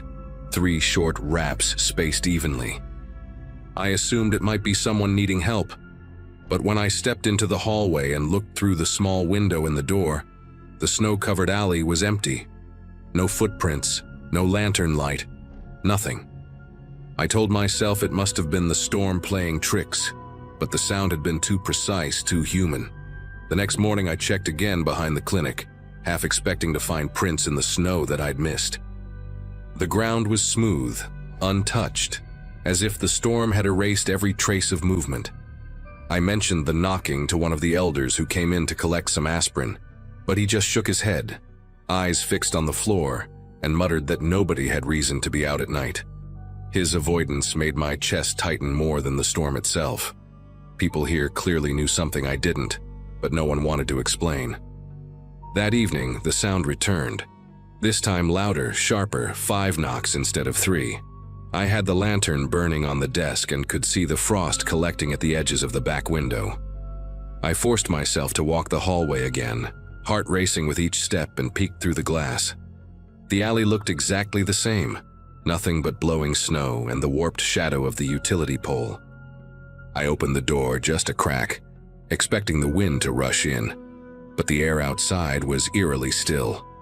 The knocking had stopped the moment my hand touched the knob. By the 4th night, it wasn't just knocking anymore. I heard the crunch of footsteps circling the building, slow and deliberate, as though someone was pacing a wide circle around the clinic. The sound would fade, then return on the other side, almost like whoever it was wanted me to know they were making a full loop. I pressed my ear to the wall, straining to pinpoint the rhythm, and it seemed to go on for hours.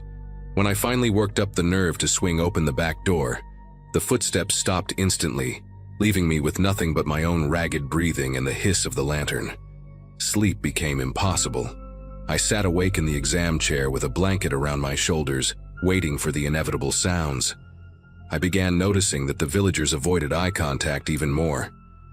When I asked a young man at the store if anyone had been walking near the clinic at night, he backed away, as if I'd accused him of something. Their silence felt heavier than the snow pressing against the windows. It wasn't just that they didn't want to help. It was like they were pretending not to hear what I did, as if acknowledging it might make it worse. On the 5th night, I placed a metal tray against the inside of the back door, hoping that if someone pushed or knocked again, it would clatter loud enough to wake the whole village. Around midnight, the familiar tapping began, slow, measured, like a code. The tray rattled once, then silence. I sat there gripping the lantern, certain that whoever had been circling the clinic knew exactly what I was trying to do. The air inside felt thick, the kind of pressure that makes your ears ache. I couldn't stop staring at the door, waiting for the handle to move. The storm outside showed no sign of breaking. Snow had buried half the back alley, piling nearly to the window. Yet the footsteps kept returning, somehow steady, crunching across drifts that should have swallowed a person whole. At one point, I swore I saw a faint shape beyond the frosted glass, a figure standing still, facing the door. By the time I wiped the window clear with my sleeve, it was gone. No footprints, no shadow. Just the endless white pressing close against the walls. By the 6th morning, I'd had enough. I walked to the elder's house and demanded answers. My voice cracked from exhaustion, but I didn't care. The oldest man finally met my eyes and said in a flat tone, "The clinic has its own history. When the wind carries, you don't answer what you hear." That was all. No explanation, no comfort. Just that one sentence. I realized then that everyone had known this would happen. They had left me to face it alone because they believed silence was safer than acknowledgement. The storm finally cleared a day later, and the plane came to take me back. I didn't look behind me as I boarded. The village, the clinic, the strange quiet of the nights. All of it felt like a weight I couldn't shake. Even now, I sometimes wake in the middle of the night certain I've heard that same deliberate knocking 3 times, then 5. I'll never know who or what stood outside that door, but I'm certain of one thing. If I had opened it wider, I wouldn't be here to tell the story.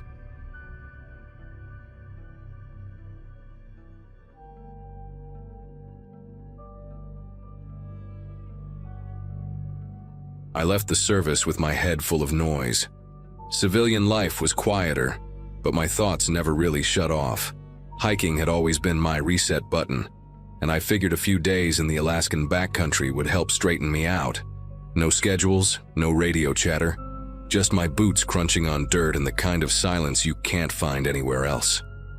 I packed light, took my old shotgun more out of habit than need, and drove out to a trailhead I'd only heard about from a guy at a local bait shop. The first hours were uneventful, just endless ridgelines and spruce, the kind of terrain that makes you feel like you're walking through a postcard.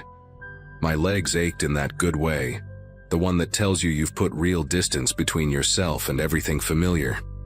Around late afternoon, I cut through a stretch of trees and caught the smell of wood smoke. At first, I figured it was another hiker ahead of me.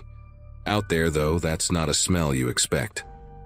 Pushing deeper into the stand of trees, I came across a small clearing with a tent, a ring of stones blackened from a recent fire, and food still sitting on a metal grate above glowing coals. A pot of something that looked like beans was bubbling quietly, like whoever had been there had just stepped away a minute earlier. But the place was deserted. No backpacks, no boots, not even a water bottle lying around. Just the campsite and that strange sense of interruption, as if time had been paused mid-scene. I called out once, more out of courtesy than concern. "Hello? Anybody here?" But the trees gave me nothing back. It didn't sit right with me. Campers don't just leave hot food unattended in bear country. It looked too fresh, too recent. I didn't touch anything, just noted the spot and kept moving, telling myself maybe they'd wandered off for water. Still, the back of my neck itched the entire time I put distance between myself and that fire. By dusk, I had picked a flat patch of ground near a creek and set up my tent. The air carried that sharp mountain chill, and the light dropped faster than I expected. I cooked a quick meal, nothing fancy, and tried to settle in. But the silence wasn't the kind that comforts. It pressed in from every direction. Even the usual forest sounds seemed dulled, like the world was holding its breath. That image of the bubbling beans kept cycling through my mind, reminding me that someone had left in a hurry, without explanation. Around midnight, I was half asleep when the first sound reached me. A whistle, high and almost playful, threaded through the trees. It wasn't the wind, and it sure as hell wasn't a bird. The sound hung for a few seconds before cutting off abruptly. I sat up, heart pounding, and reached for the shotgun beside me. Then came the crack of a branch snapping, then another. Whoever was out there wasn't being careful. They wanted me to know. The whistling started again, but this time from a different direction. It moved, circling. A low laugh followed, faint but unmistakable. My training kicked in. I steadied my breathing, listened carefully, tried to map their positions in the dark. There wasn't just one, at least two, maybe three. They shifted around me, closing the circle, breaking branches as if mocking the idea of stealth. Every nerve in my body screamed that I wasn't being stumbled upon. I was being targeted. I slid the shotgun across my lap and kept the barrel aimed toward the tent's zipper.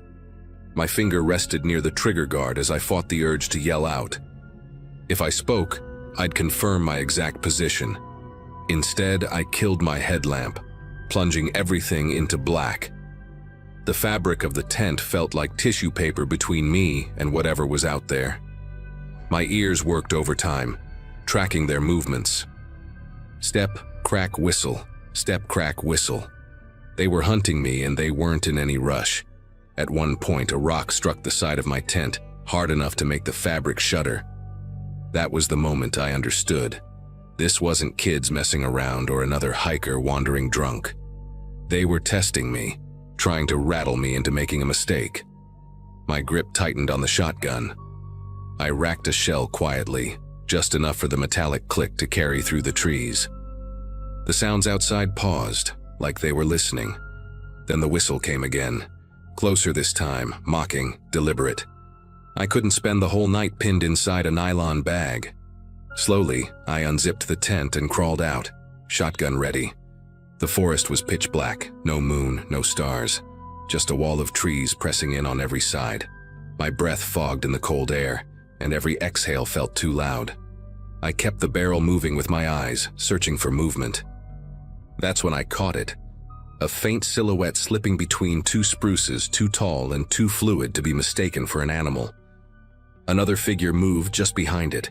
I shouted once, loud and sharp, warning them to back off. The woods swallowed my voice, but the whistling finally stopped. A few seconds later came the sound of retreating footsteps, moving fast through the underbrush. I didn't chase. I stood there for what felt like an hour, shotgun leveled, before forcing myself back into the tent. Sleep never came. I waited for dawn like a man waiting for a verdict, every sound amplified, every shadow suspect. By first light, I broke camp and retraced my steps out of the mountains. The abandoned campsite was still there, but the pot of beans was overturned, blackened against the ashes, as if someone had stamped it out during the night. No footprints I could follow, no sign of who had been there. Just silence. I carried myself back to the trailhead without stopping, shotgun in my hands the entire way. To this day, I don't know who they were or what they wanted. But I'm certain of one thing. I was never meant to leave that mountain alive.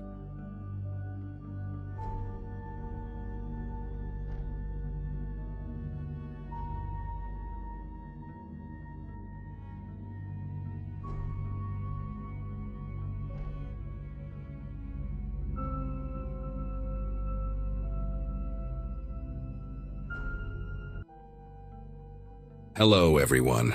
Before we start, make sure to like and subscribe to the channel, and leave a comment with where you're from and what time you're watching.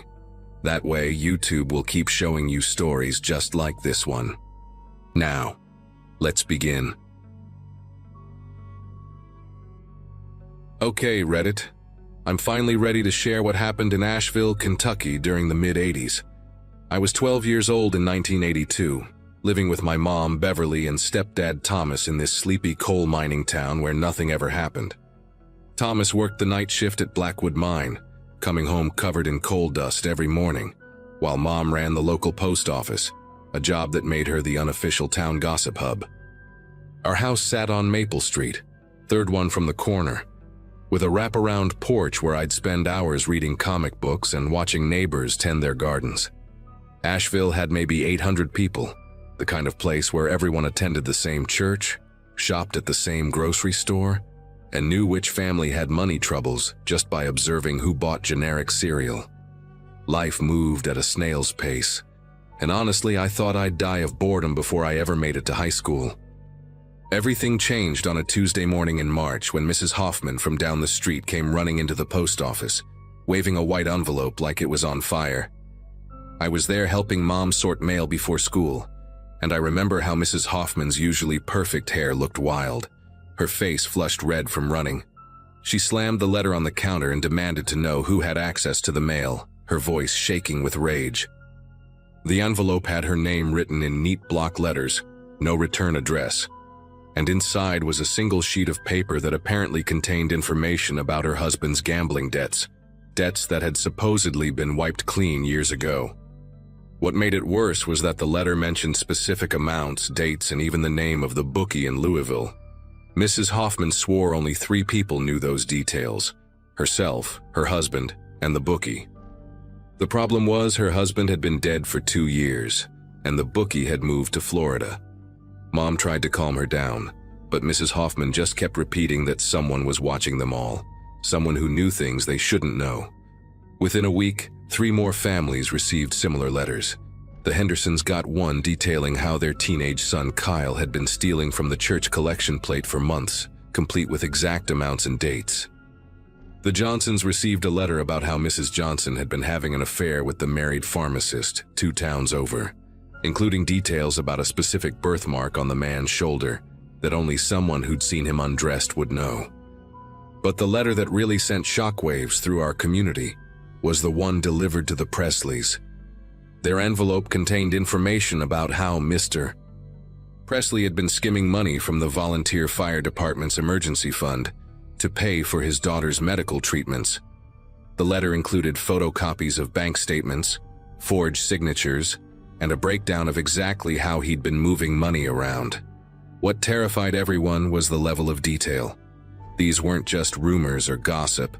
These were facts that required intimate knowledge of people's private lives, financial records, and personal relationships. The town started to unravel fast. People who had been friends for decades suddenly became suspicious of each other. Mrs. Henderson accused the church secretary of writing the letters since she had access to the collection records. The Johnsons blamed the pharmacist's wife, thinking she'd discovered the affair and was seeking revenge. But the scariest part was how accurate every single detail was. When confronted, Kyle Henderson broke down and confessed to stealing from the church. Mrs. Johnson didn't deny the affair, but swore she'd never told anyone about the birthmark. Mr. Presley eventually admitted to the embezzlement, but insisted he'd covered his tracks so well that even the bank auditors hadn't noticed. The letters weren't just exposing secrets, they were revealing truths that people thought they'd buried forever. Thomas started coming home from work early, checking all our windows and doors before bed. Mom stopped gossiping with customers at the post office, afraid that anything she said might somehow end up in one of those white envelopes. The letters kept coming, always on different days of the week, always hand-delivered to mailboxes during the night. Nobody ever saw who delivered them, despite half the town taking turns keeping watch. Old Mr. Bailey set up a chair by his front window and stayed awake 3 nights straight, but even he never caught sight of the mysterious letter writer. The envelopes were always identical, plain white paper, no watermark, with names written in the same careful block letters using a standard blue ballpoint pen. The police chief, Ed McQuaid, collected several of the letters for analysis, but this was 1982 in rural Kentucky. We didn't have access to sophisticated forensic testing. The only thing he could confirm was that the handwriting appeared to be deliberately disguised, with the writer probably using their non-dominant hand to avoid recognition. What made it even more unsettling was that the letters seemed to target specific people for specific reasons. The recipients weren't random. They were all people who held positions of trust or respect in the community, people whose secrets would cause the most damage when exposed.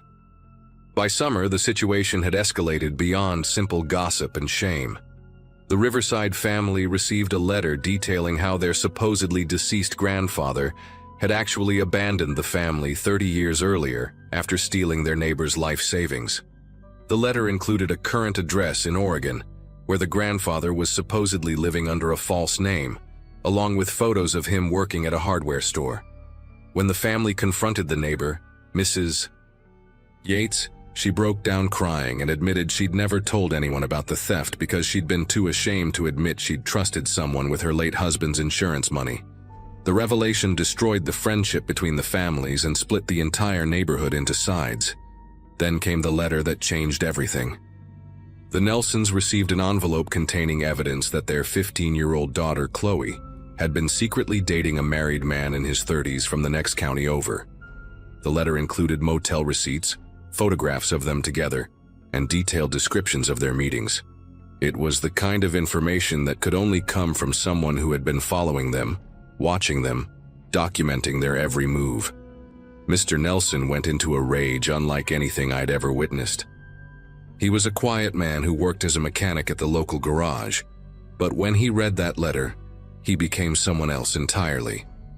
He grabbed his shotgun from the gun cabinet and drove straight to the man's house, demanding justice for what he considered the abuse of his daughter. The confrontation ended with Mr. Nelson shooting the man in the leg before neighbors managed to wrestle the gun away from him. The whole incident could have been much worse, but it marked the point where the letter stopped being just a source of embarrassment and became genuinely dangerous. Mr. Nelson was arrested, the injured man was hospitalized, and Chloe was so traumatized by the exposure and violence that she attempted to hurt herself that same night. The ambulance sirens wailing through our quiet streets at 2 a.m. will haunt me forever. Everyone in town could hear them, and we all knew what had happened. The letters had finally drawn blood, and the mysterious writer had gotten exactly what they seemed to want: complete chaos. The aftermath was devastating. Mr. Nelson was charged with attempted murder and assault with a deadly weapon. Chloe was sent to live with relatives in another state, while she recovered from her suicide attempt. The injured man's wife filed for divorce, and their 3 children had to endure whispers and stares everywhere they went. But the worst part was that the letters didn't stop. If anything, they became more frequent and more vicious. The next wave targeted the families of people who had been trying to investigate the mystery.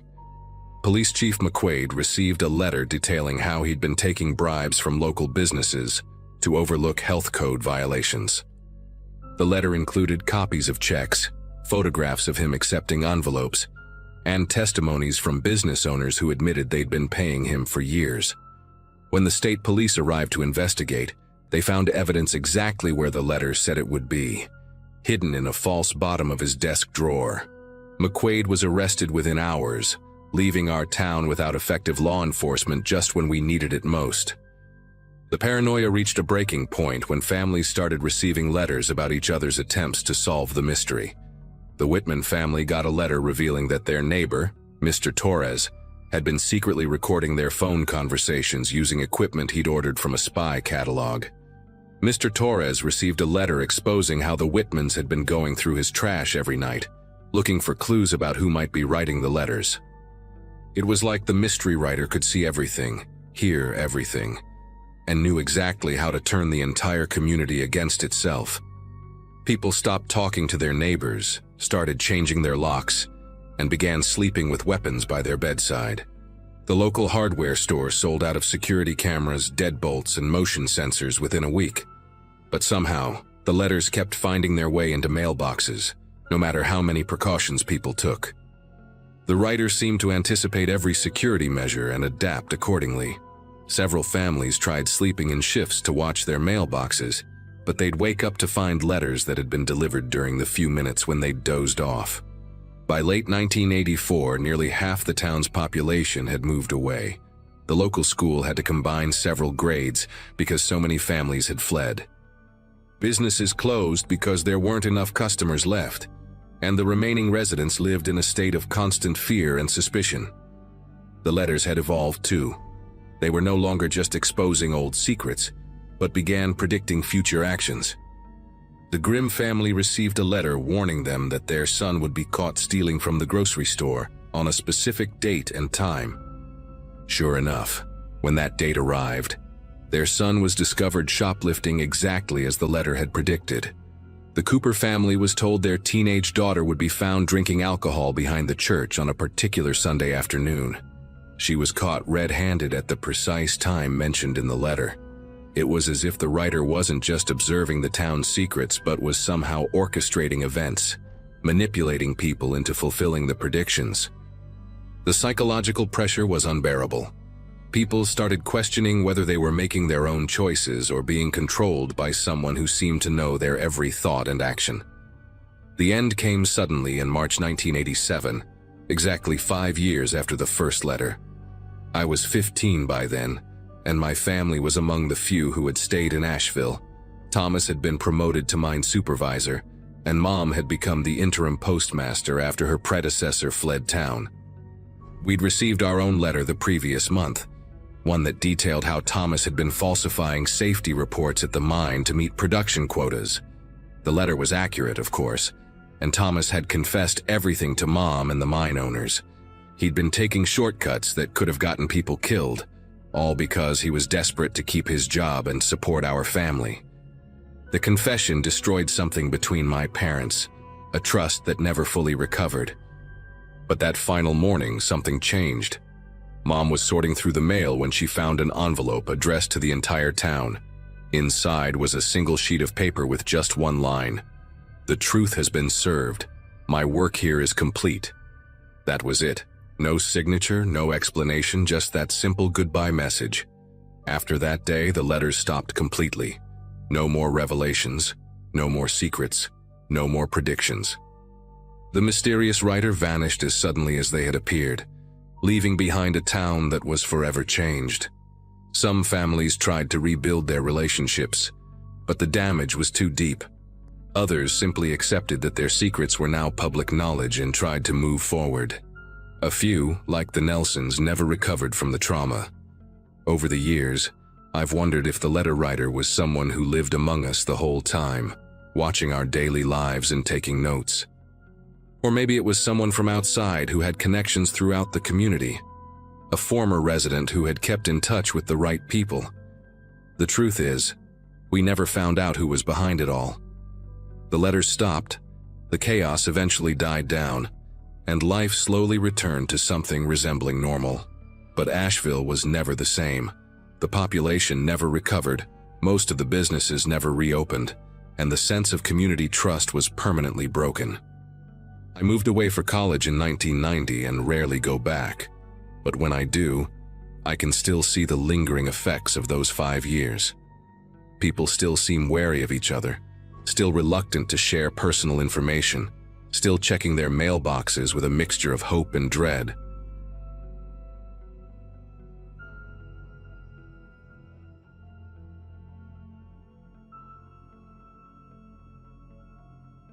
Back in the late 90s, I was living in Brookhaven, Nebraska, a quiet, slow-moving town where everyone knew everyone, or at least thought they did. At the time, I worked part-time at a small local hardware store and spent most of my mornings taking care of my Uncle Frank, who'd been staying with me after a hip surgery.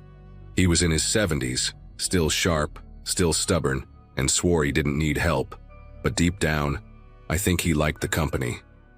Most of our errands were routine: grocery store runs, post office visits, and a weekly stop at Whitlow's pharmacy to pick up his vitamins and blood pressure meds. That place had been around forever. People trusted it like they trusted their own churches. The first death didn't raise many eyebrows. Mrs. Ellen Wade, a soft-spoken widow who ran the knitting club at the community center, was found in her recliner one morning by her son. No signs of distress, No struggle, just gone. A heart attack, people guessed. She was old, lived alone, and had some medical issues. But then, only a few days later, Mr. Grant Holloway, who'd just seen his grandkids over the weekend, was also found dead in his bed, almost the same way. No pain, no warning. That's when folks started murmuring. 2 healthy seniors just passing in their sleep within the same week? It didn't sit right. Uncle Frank noticed it first. His vitamins tasted different. Not bitter or spoiled exactly, just wrong. He joked about it, said it reminded him of the stuff he used to clean his fishing gear with. I brushed it off at first, assuming it was just a new brand or a bad batch, until I spotted a tiny burn-like mark on the inside of one of his pill bottles, right where the cap twisted on. It looked like a melted bubble, like the plastic had reacted to something. I thought about tossing the bottle, but something in my gut told me to keep it. Frank started feeling nauseous in the mornings after taking them, and by the 4th day he was pale and weak. We stopped the pills immediately, thinking maybe he'd developed a sensitivity. We didn't realize we were getting dangerously close to something way bigger than a bad batch. I took the bottle back to Whitlow's and asked to speak with someone about it. The guy at the counter, Jeremy, barely looked at it, just said sometimes the heat sealers malfunction, nothing to worry about. But he wouldn't let me keep the bottle, said they'd need it for inventory. I pushed a bit, asked if anyone else had complained. He froze, not obviously, but I caught the flicker. That tiny pause where someone's brain scrambles to come up with the safest lie. That night I checked with some neighbors.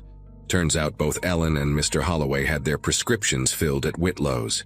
Same brand of vitamins, same white pill bottle with the yellow sticker. I felt this cold, creeping sense that we'd been inches from something no one was ready to say out loud. The more I dug, the more patterns started forming. Ellen's son mentioned she'd recently increased her vitamin dosage, following advice from someone at the pharmacy. Mr. Holloway's daughter told me he'd switched brands 2 months before. Again, suggested by someone from Whitlow's.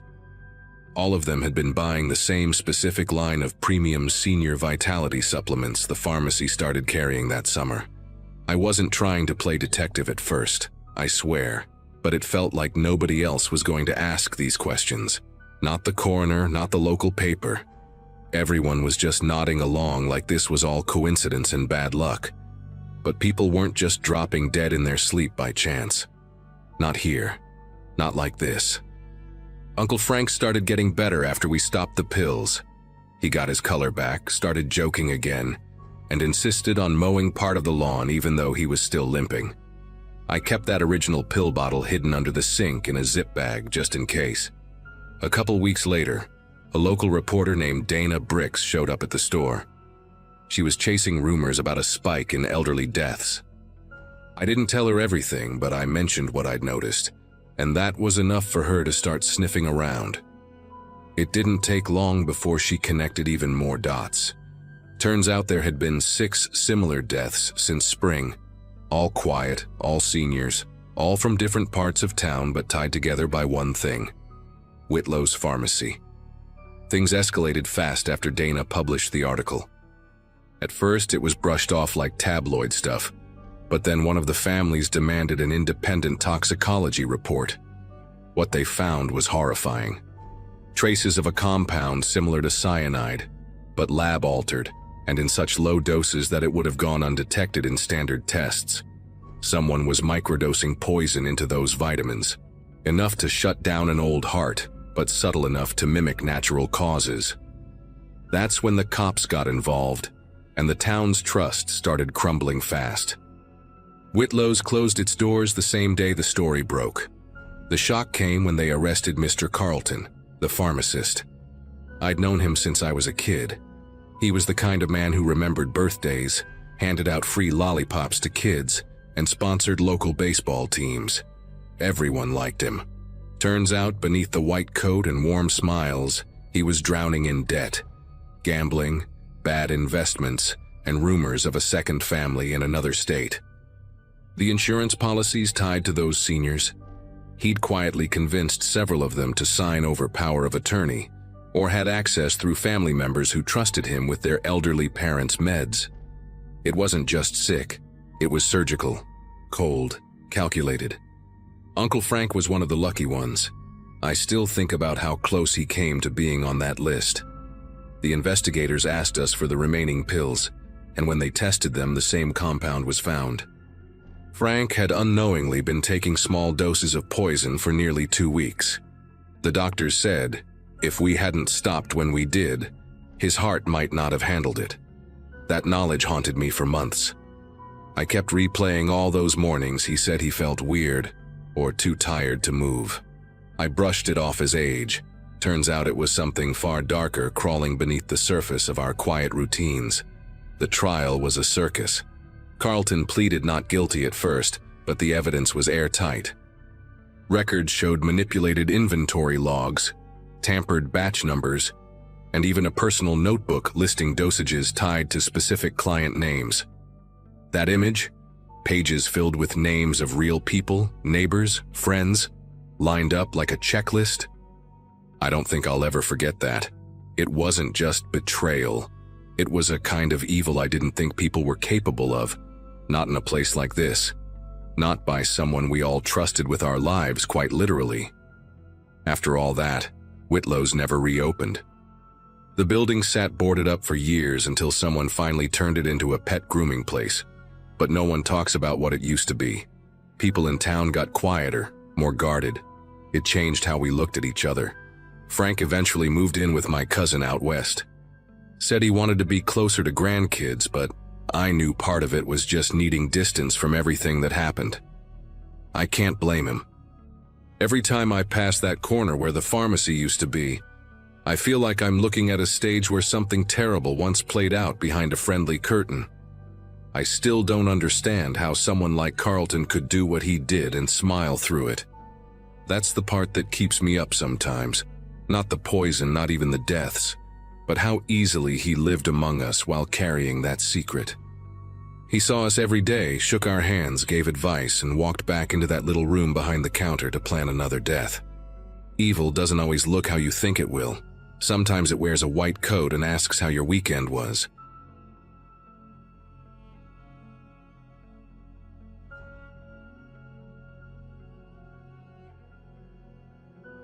The whole nightmare started on a rainy Thursday evening in late September 2006.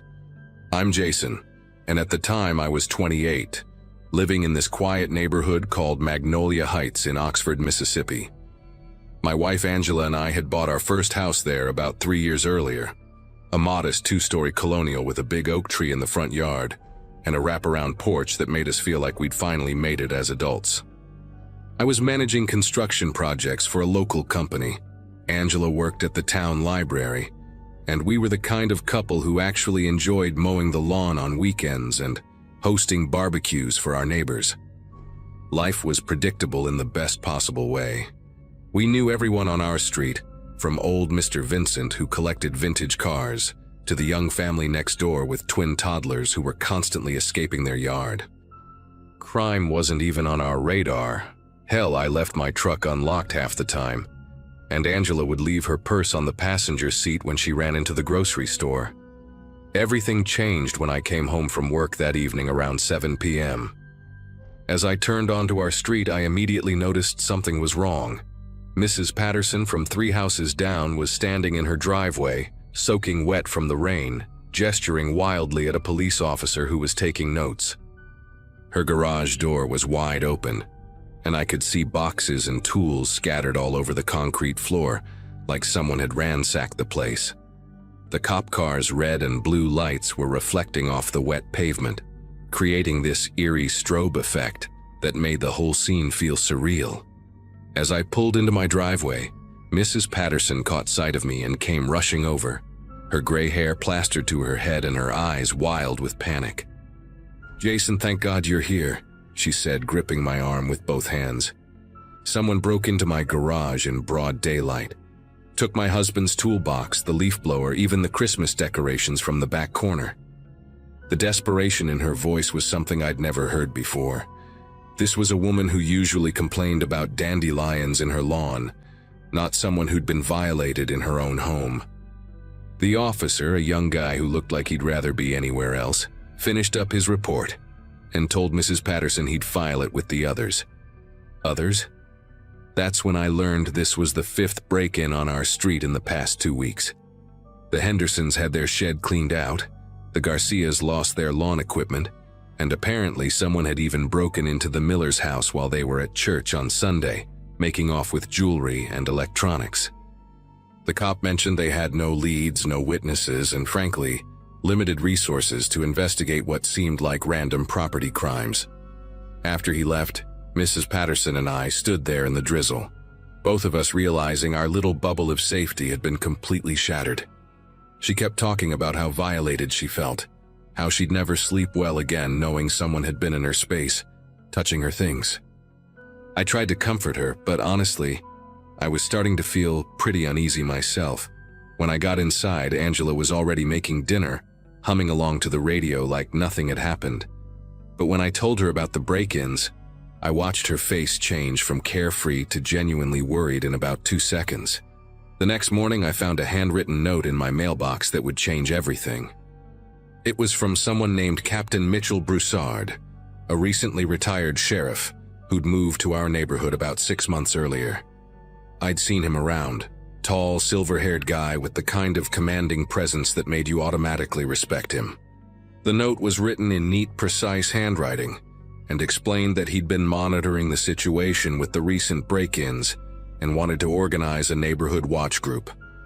He was inviting everyone on our street to a meeting at his house that Saturday evening to discuss security measures and coordinate our response to what he called this escalating criminal activity.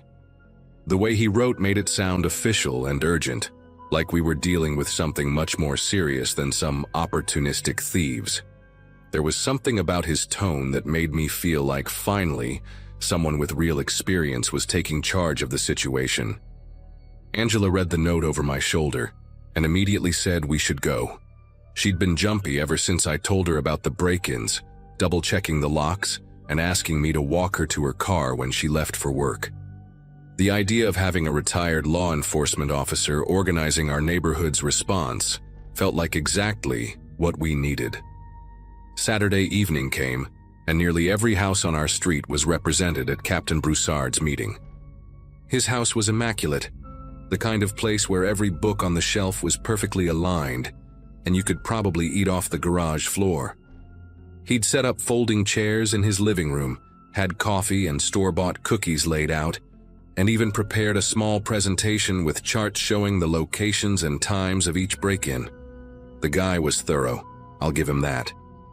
He stood at the front of the room in his crisp button-down shirt and spoke with the kind of authority that came from decades of law enforcement experience. "Folks, what we're dealing with here isn't random," he said, pointing to his hand-drawn map of our neighborhood. "These crimes show a pattern. Someone who knows our routines, who understands when houses are empty, who's been watching us."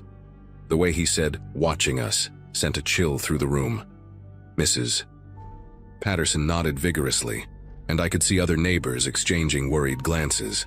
Captain Broussard explained that the police were understaffed and overwhelmed, but that we could take proactive steps to protect ourselves and each other.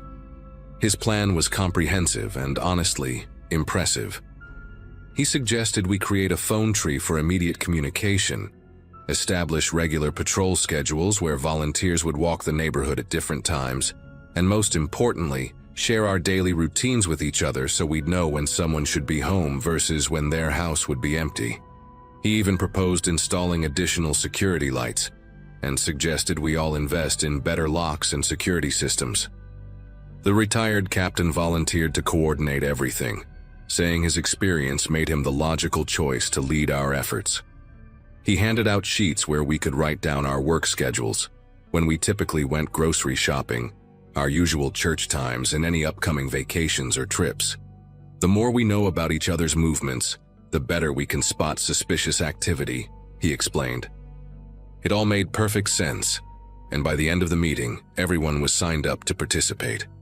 Angela squeezed my hand as we walked home, saying she finally felt like we were doing something concrete to protect ourselves. Captain Broussard had given us hope that we could take back control of our neighborhood, and for the first time since the break-ins started, I actually slept well that night. The Neighborhood Watch program launched the following week, and initially it seemed to be working perfectly. Captain Broussard was incredibly organized. He created laminated cards with everyone's contact information, established specific patrol routes, and even set up a communication system using walkie-talkies he'd somehow acquired. Every morning he'd email the group with updates about any suspicious activity reported overnight, weather conditions that might affect our patrols, and reminders about upcoming schedule changes. The man was a machine when it came to organization. He knew when Mrs. Patterson went to her doctor appointments, when the Garcias worked late shifts, and when Mr. Vincent would be out of town visiting his daughter. He kept detailed logs of everything, which he said was crucial for identifying patterns and potential security gaps. The crazy part was that the break-ins completely stopped after we started the program. For 3 weeks, our neighborhood was quieter and safer than it had been in months. People were actually thanking Captain Broussard in the grocery store, and there was talk of expanding the program to include the streets adjacent to ours. Angela was sleeping better. I'd stopped checking the locks obsessively, and honestly, we all felt like we'd found the perfect solution to our problem. But then weird things started happening that didn't quite make sense. I was on patrol duty one evening around 9 p.m. when I noticed Captain Broussard's house was completely dark, which was unusual because he'd mentioned during that morning's email that he'd be home working on watch schedules. His car was in the driveway, but every window was black, and there was no glow from a television or computer screen. I figured maybe he'd gone to bed early, but something nagged at me about it. The next morning, he sent his usual update email, mentioning he'd spent the previous evening reviewing patrol logs and working on security improvements.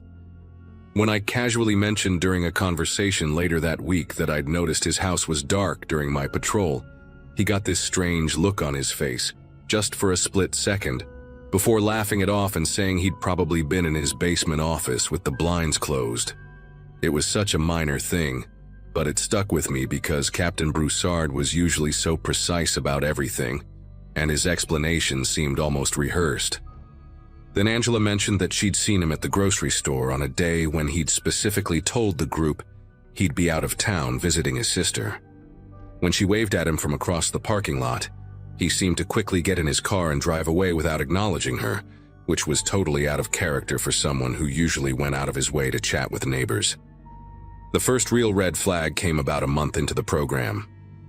I was getting home late from a job site, probably around 10:30 p.m., when I saw Captain Broussard walking down our street wearing all black clothes and carrying what looked like a small duffel bag. He was moving with purpose, not doing a casual patrol, and he was heading away from his house toward the end of our street where the newer families lived. The weird part was that according to our patrol schedule, he wasn't supposed to be on duty that night, and he'd never mentioned anything about doing additional solo patrols. I watched him from my truck for a few minutes, trying to figure out what he was doing, but he disappeared between two houses and I lost sight of him.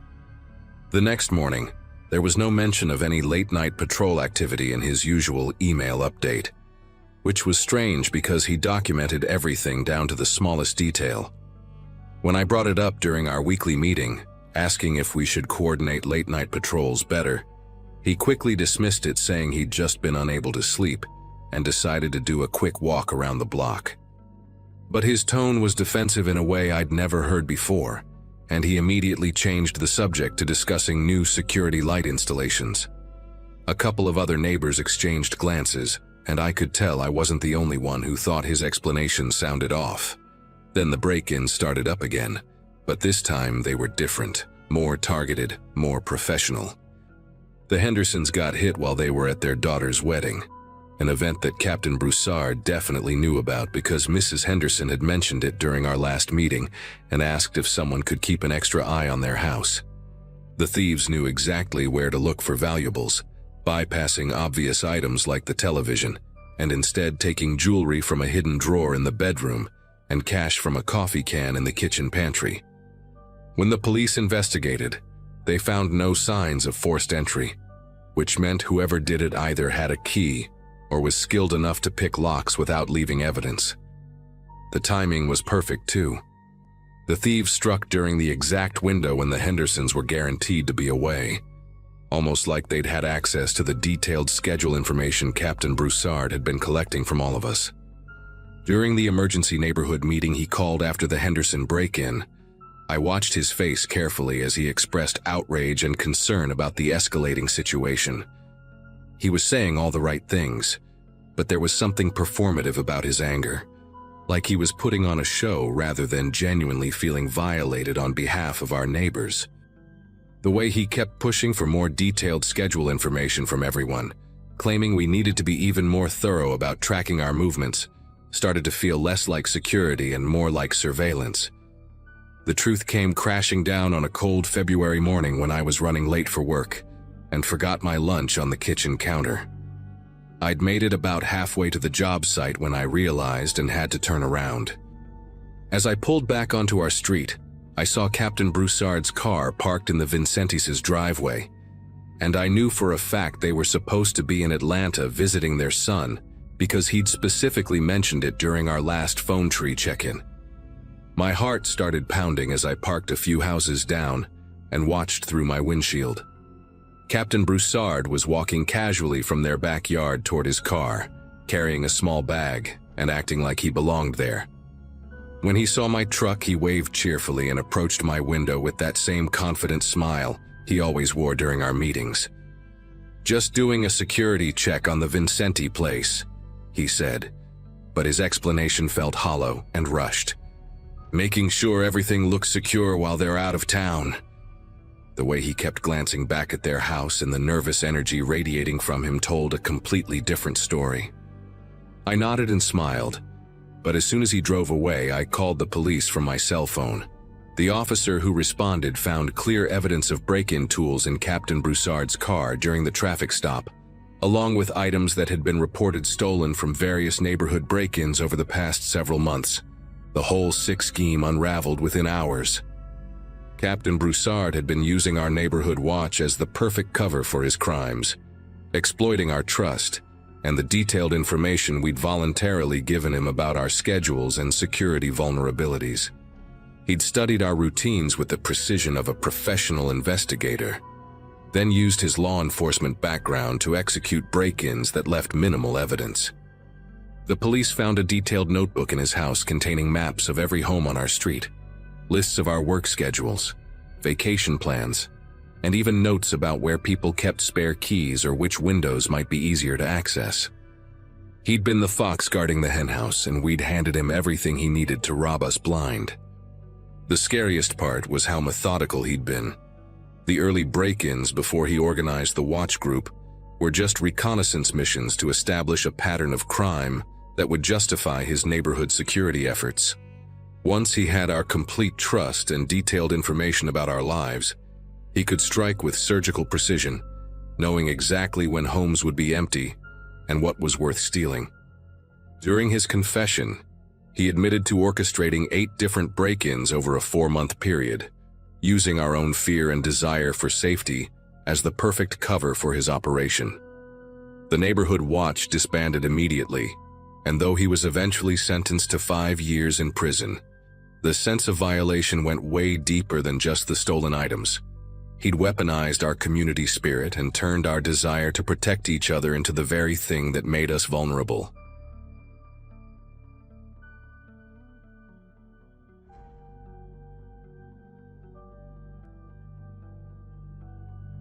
Mercer, Oklahoma in 1995 was the kind of place where folks still measured time by harvest seasons and church bells. I was 24 that summer, fresh out of college with a teaching degree, and had just moved back home to help my aging parents run our small hardware store on Main Street.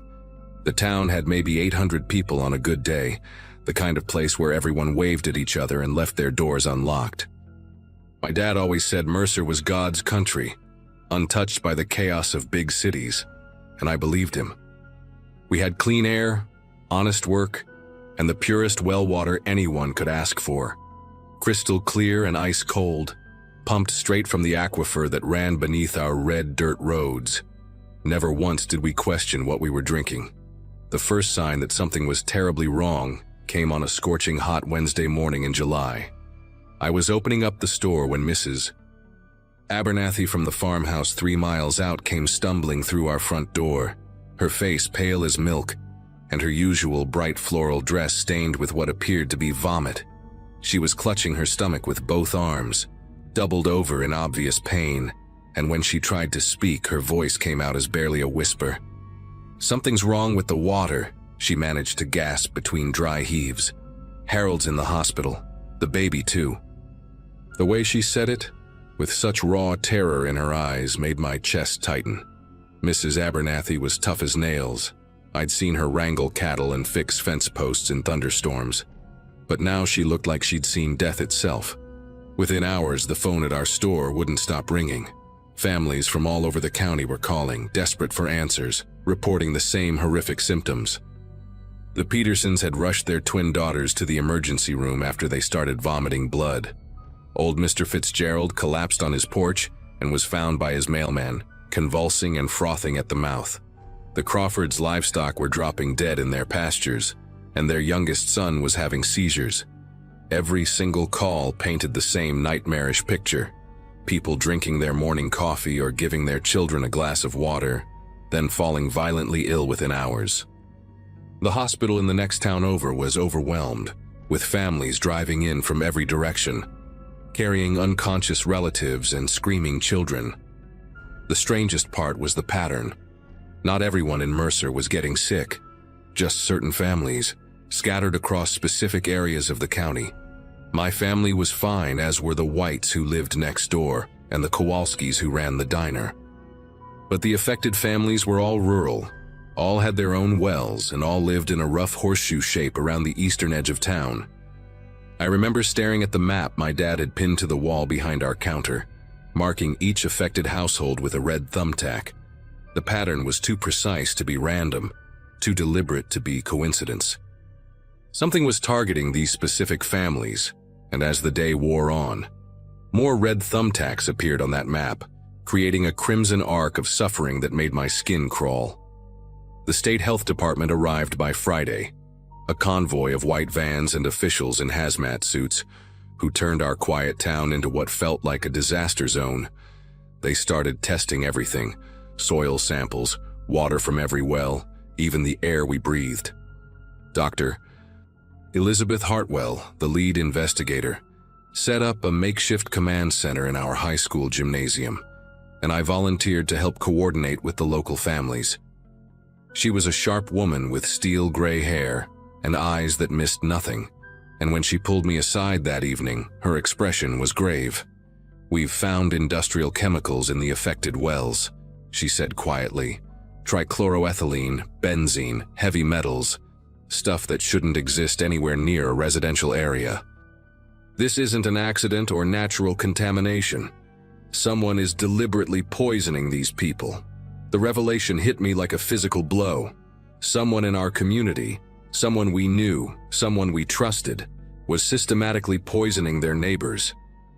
Dr. Hartwell explained that the chemicals were expensive industrial solvents, the kind used in manufacturing and metalworking, not something you'd find lying around a farm or small town. Whoever was doing this had access to dangerous materials and knew exactly what they were doing. The thought that one of our own could be capable of such calculated evil made me question everything I thought I knew about the people I'd grown up with. That night I couldn't sleep, staring at the ceiling and wondering if I'd unknowingly shaken hands with a monster, if I'd made small talk with someone who was slowly murdering children. The investigation took a disturbing turn when Dr. Hartwell's team discovered that the contamination wasn't random. It was surgical. Each affected well had been deliberately accessed, with tiny holes drilled near the wellheads and carefully concealed. The perpetrator had used a specialized drill bit, the kind used for precision work, and had somehow managed to inject the chemicals directly into the water supply without leaving obvious traces. This wasn't the work of some deranged amateur. This was planned, methodical, and executed with frightening expertise. The FBI was called in, and suddenly our little town was crawling with federal agents asking questions about everyone and everything. They set up surveillance equipment, conducted interviews, and started building profiles of every resident who might have the knowledge and means to carry out such an attack.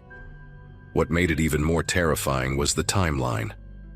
The contamination had been happening for weeks, maybe months, before anyone got sick enough to notice.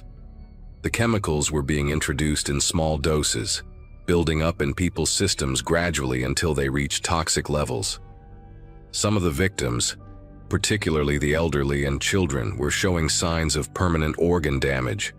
Little Amy Peterson, who was only 7, had developed kidney problems that doctors said might never fully heal. The monster doing this wasn't just trying to make people sick. They were slowly, methodically destroying lives, families, and futures.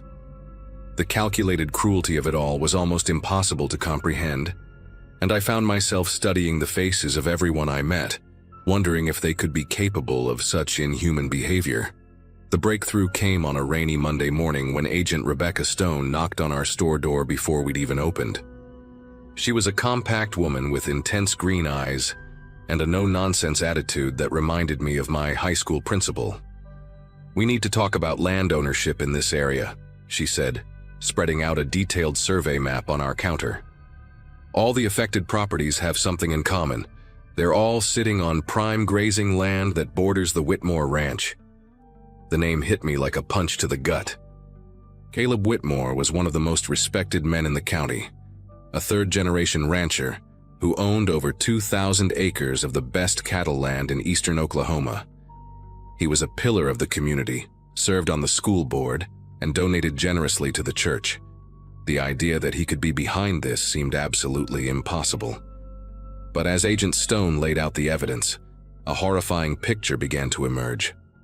For the past 2 years, Whitmore had been quietly trying to buy up all the properties surrounding his ranch, making lowball offers that most families had rejected. The affected wells were all on properties he'd tried to purchase, and the contamination pattern perfectly matched the boundaries of the land he wanted to acquire. "He's been systematically poisoning his neighbors to force them off their properties," Agent Stone explained, her voice cold with disgust. "Once they're desperate enough, he swoops in with cash offers for their worthless, contaminated land. It's one of the most calculated real estate schemes we've ever seen." The realization that someone could orchestrate such elaborate suffering just to expand their business empire made me physically ill. This wasn't just about money. It was about a complete lack of human conscience. The arrest happened that very afternoon, and I'll never forget the scene. FBI agents surrounded Whitmore's ranch house while he was having lunch with his family, as if he were just another ordinary Tuesday. When they led him out in handcuffs, he looked genuinely confused, playing the part of an innocent man being wrongfully accused. But they'd found everything: barrels of industrial chemicals hidden in an old barn, drilling equipment with traces of the contaminated soil, and most damning of all, a detailed map showing exactly which wells he'd targeted and when. They also discovered he'd been purchasing the chemicals through a fake company he'd set up in Texas, using false documentation and paying in cash. The man who'd sat next to me at church every Sunday for 20 years had been living a double life as a calculated poisoner. What haunts me most is how easily he fooled all of us. Even after his arrest, when the evidence was overwhelming, part of me struggled to believe it was true. Whitmore had been the guy who helped neighbors fix their tractors, who brought casseroles to families when someone died, who coached Little League and organized the annual charity drive. The FBI found records showing he'd been planning this scheme for over 3 years, studying property values, researching the health effects of different chemicals, and carefully timing his attacks to maximize suffering while minimizing suspicion. He was sentenced to life in prison without parole, and every single affected family received substantial compensation. But the damage was done. Several people never fully recovered, and our community never felt the same. Trust, once broken on such a fundamental level, leaves scars that never completely heal. Even now, almost 30 years later, I still test my water regularly, and I still wonder about the people I thought I knew.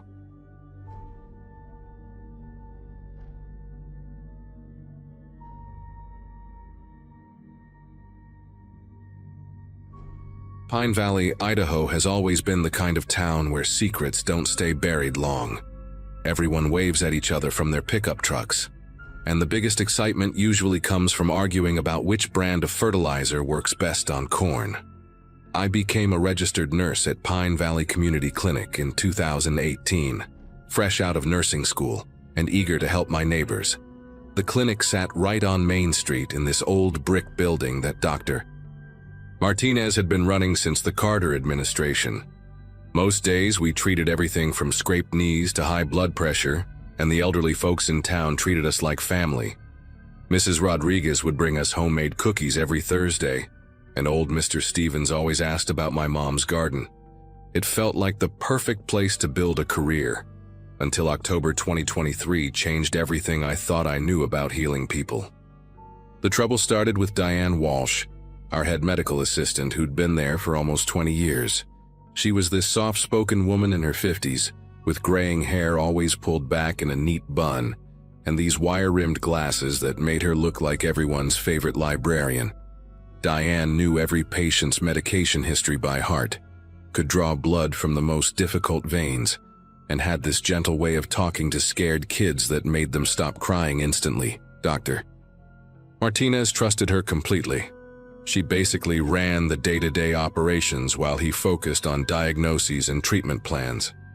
All the elderly patients adored her because she'd sit with them during procedures, holding their hands and telling them stories about her grandchildren. If I had to pick the most caring person I'd ever met, Diane would have been at the top of that list, which is why what happened next still gives me nightmares. The first sign that something was wrong came on a Thursday morning in late October. I walked into the clinic around 7 a.m. to prep for our early appointments and found Diane already there, sitting in the break room with her coffee mug clutched between both hands. Her eyes were red-rimmed and puffy, like she'd been crying, and she had this 1,000-yard stare that made my chest tighten. When I asked if she was okay, she just mumbled something about having a rough night and shuffled off to start her morning routine. That wasn't like her at all. Diane was usually the first one to crack jokes and ask about everyone's weekend plans. But lately, she'd been quieter, more withdrawn. I chalked it up to stress from her husband's recent cancer diagnosis, but deep down, something felt different about her energy. She moved through the clinic like she was carrying the weight of the world on her shoulders, and every time she thought no one was watching, her face would crumple into this expression of pure exhaustion. The real alarm bells started ringing when we lost 3 elderly patients in just 2 weeks. Now, Pine Valley had its share of folks in their 80s and 90s, so death wasn't exactly unusual, but these cases were different. Each one had been relatively stable when they came in for routine checkups, and each one passed away peacefully in their sleep within 48 hours of visiting our clinic. Mr. Grayson, who'd been managing his diabetes just fine, died on a Monday night. Mrs. Chen, who came in complaining about joint pain, passed away Wednesday evening. Then there was old Pete Murphy, who'd been joking about outliving his 3rd wife just days before he died quietly in his recliner. Their families were devastated, but grateful that their loved ones hadn't suffered. They all described the same thing. Their family members had seemed unusually calm and sleepy after their appointments, then simply never woke up the next morning. Dr. Martinez kept saying it was just one of those sad coincidences, but I couldn't shake the feeling that something was terribly wrong. What made everything worse was watching Diane's behavior become increasingly erratic. She'd started volunteering to handle all the medication preparations for our elderly patients, insisting that she wanted to take some burden off everyone else. During appointments, she'd disappear into the supply closet for unusually long periods, and when she emerged, she'd have this strange, almost serene expression on her face. I noticed she'd begun staying late after we closed, claiming she needed to organize patient files. But whenever I offered to help, she'd quickly decline and practically push me toward the door. The most unsettling part was how she'd started talking about our elderly patients differently. Instead of her usual warm, grandmotherly concern, she'd make these odd comments about how tired they looked, or how they seemed to be suffering more than they let on. When I mentioned that Mrs. Chen had seemed pretty cheerful during her last visit, Diane just shook her head and said something about people hiding their pain to protect their families. Her whole demeanor had shifted from nurturing to something that felt almost predatory, though I couldn't put my finger on why. The breaking point came on a Friday afternoon when I accidentally walked in on Diane preparing medications in the supply room. She was hunched over a small glass vial, using a syringe to draw up what looked like a clear liquid, definitely not any of the standard medications we typically administered. When she heard me come in, she jumped like she'd been electrocuted and quickly shoved the vial into her pocket. Her face went completely white, and she started stammering about needing to double-check dosages for Mr. Williamson's blood pressure medication. But here's the thing. Mr. Williamson was scheduled for a routine physical, not any kind of injection or IV treatment. I asked her directly what was in the vial, and she gave me this long, rambling explanation about preparing emergency medications, just in case, but her voice was shaking and she wouldn't make eye contact. After she left the room, I checked our medication inventory and found that we were missing several vials of midazolam, a powerful sedative that, in high doses, could easily stop someone's breathing. That's when the horrible truth started clicking into place, and I realized I might be working alongside a killer. I spent the entire weekend in a panic, trying to figure out what to do with this information. Part of me wanted to believe I was jumping to conclusions. After all, this was Diane, the woman who'd taught me how to properly comfort grieving families and who still sent birthday cards to former patients. But the evidence was becoming impossible to ignore. I started going through our recent patient files, cross-referencing the elderly patients who died with their appointment times, and discovered a chilling pattern.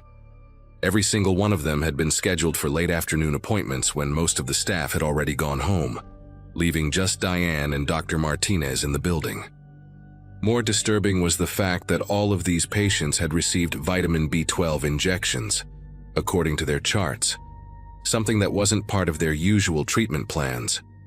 When I called their families to offer condolences, several mentioned that their loved ones had seemed unusually drowsy and peaceful after their appointments, describing them as ready to go and at peace with everything. The picture that emerged was absolutely terrifying. Diane had been systematically identifying patients she believed were suffering, then administering lethal doses of sedatives under the guise of routine care. The confrontation happened on Monday morning when I couldn't stand the weight of my suspicions anymore. I arrived early and found Diane already preparing for the day, methodically laying out supplies with that same eerie calm she'd been displaying for weeks.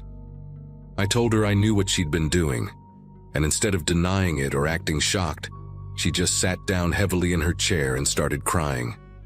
Through her tears, she confessed everything. How she'd been watching these elderly patients struggle with pain and illness, how their families seemed so exhausted from caregiving, and how she'd convinced herself that she was performing acts of mercy. She kept repeating that she was helping them find peace, and that she couldn't bear to watch them suffer anymore. The most chilling part was when she described the process, how she'd wait until Dr. Martinez was busy with other patients, then administer the midazolam injections while holding their hands and whispering that everything would be okay.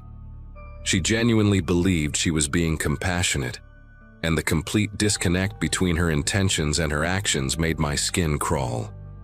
Here was someone I'd trusted completely, someone who'd taught me about patient care, and she'd been playing God with people's lives while convincing herself she was saving them. What happened next was the hardest thing I've ever had to do in my entire life. I told Diane that I had to report what she'd confessed, and she just nodded like she'd been expecting it. She didn't beg me to keep quiet or try to justify her actions further. She just sat there looking utterly defeated, like all the fight had drained out of her. When I called the police, my voice was shaking so badly that the dispatcher had to ask me to repeat myself 3 times. Within an hour, our quiet little clinic was swarming with investigators, and Diane was being led away in handcuffs while news crews gathered outside. The whole thing felt surreal. Just that morning, she'd been preparing to help patients, and by noon she was being charged with multiple counts of murder. Dr. Martinez was absolutely devastated when he found out. He kept saying he should have noticed something. But honestly, Diane had been so careful that even someone paying close attention might have missed the signs. The families of the deceased patients were torn between grief and anger. Some felt betrayed, that their loved ones had been murdered, while others admitted they were almost relieved their family members had died peacefully, instead of suffering through prolonged illness. The investigation revealed that Diane had killed at least 7 elderly patients over the course of 3 months, all with overdoses of midazolam administered during routine appointments. The authorities found detailed notes in her car where she'd written about each patient's suffering and her reasons for helping them transition. Some of the entries were absolutely heartbreaking. She described sitting with terminal cancer patients and feeling overwhelmed by their pain, or watching family members struggle with the emotional and financial burden of caring for aging relatives. In her twisted logic, she thought she was providing a service that the medical system couldn't offer, ending suffering before it became unbearable. The most disturbing part was how methodical she'd been. She'd researched the exact dosages needed to cause respiratory failure, timed her injections to coincide with busy periods when Dr. Martinez was distracted, and even practiced her explanations for why patients seemed sleepy after their appointments. She turned mercy killing into a carefully planned operation, all while maintaining the facade of being the clinic's most compassionate caregiver. The trial lasted 6 months, and I had to testify about what I'd witnessed and how I'd discovered the missing medications. Diane pleaded guilty to 7 counts of second-degree murder and was sentenced to life in prison without parole. During her sentencing, she gave this long speech about how she'd been trying to spare families the agony of watching their loved ones deteriorate, and how the medical system had failed these patients by keeping them alive when they were ready to die. Even then, she maintained that her actions had been motivated by compassion rather than malice. The judge wasn't buying it. He called her a predator who'd exploited the trust of vulnerable patients and their families, and said that her delusions of mercy didn't excuse the fact that she'd committed cold-blooded murder. Watching her get sentenced was simultaneously satisfying and heartbreaking, because I could see glimpses of the woman who'd been my mentor, the one who'd taught me to always put patients first. It was like watching 2 completely different people occupy the same body, and I still struggle to reconcile the caring colleague I'd known with the killer she'd become. The Pine Valley Community Clinic never reopened after the scandal. Dr. Martinez retired immediately, saying he couldn't trust himself to properly supervise staff after missing such obvious warning signs. The building sits empty now, with a "for sale" sign that's been there for over a year. Most of our elderly patients had to drive 40 minutes to the next town for medical care, and several families moved away entirely because they couldn't handle the constant reminders of what had happened. I transferred to a hospital in Boise, but I still have nightmares about finding those missing medication vials and wondering how many other patients might have died if I hadn't discovered Diane's secret. The hardest part is that I understand on some level what drove her to do it. Watching people suffer is brutal, and the desire to help them find peace is natural for anyone in healthcare. But there's a line between compassion and murder, and Diane crossed it 7 times while convincing herself she was doing the right thing. I'll never forget the look on her face when she confessed, that mixture of guilt and self-righteousness that made me realize how dangerous good intentions can become when they're not tempered by respect for human life and choice.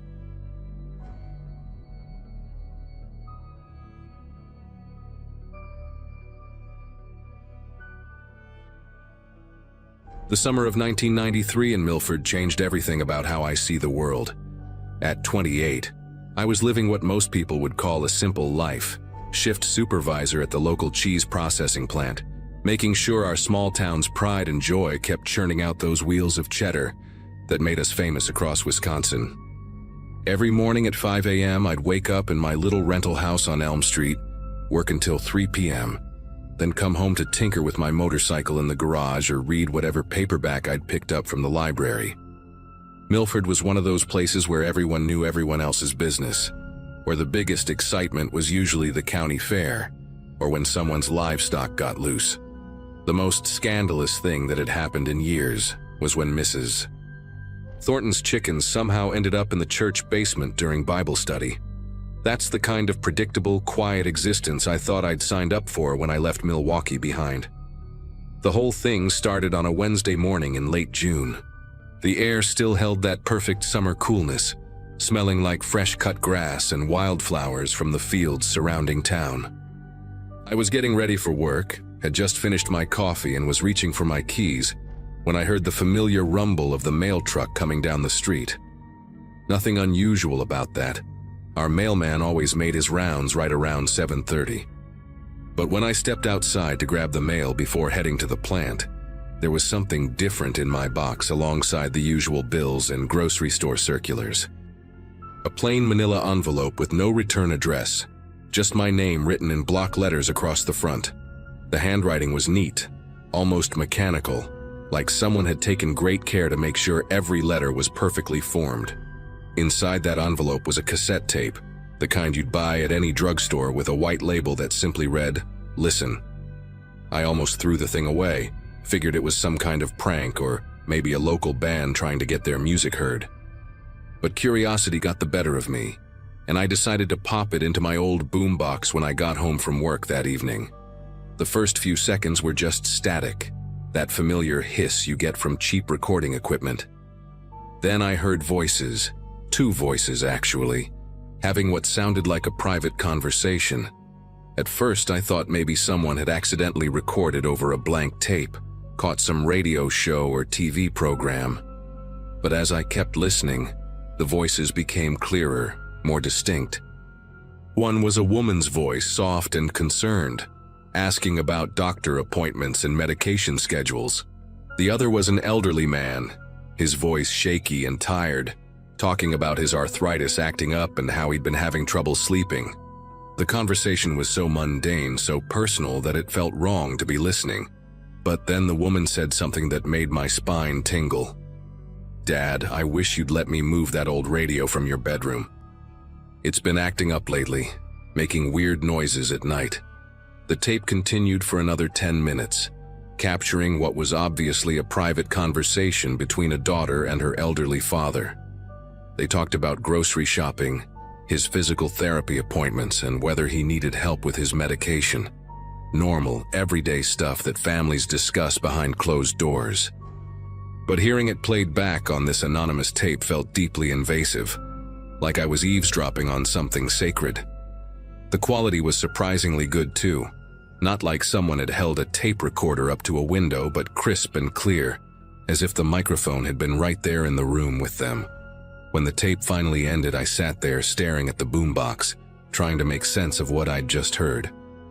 Who would record such a private conversation? And more importantly, why would they send it to me? I didn't recognize the voices, though something about the woman's tone reminded me of someone I might have met around town. The whole thing left me with an uneasy feeling that I couldn't quite shake, like I'd accidentally stumbled into something I wasn't supposed to know about.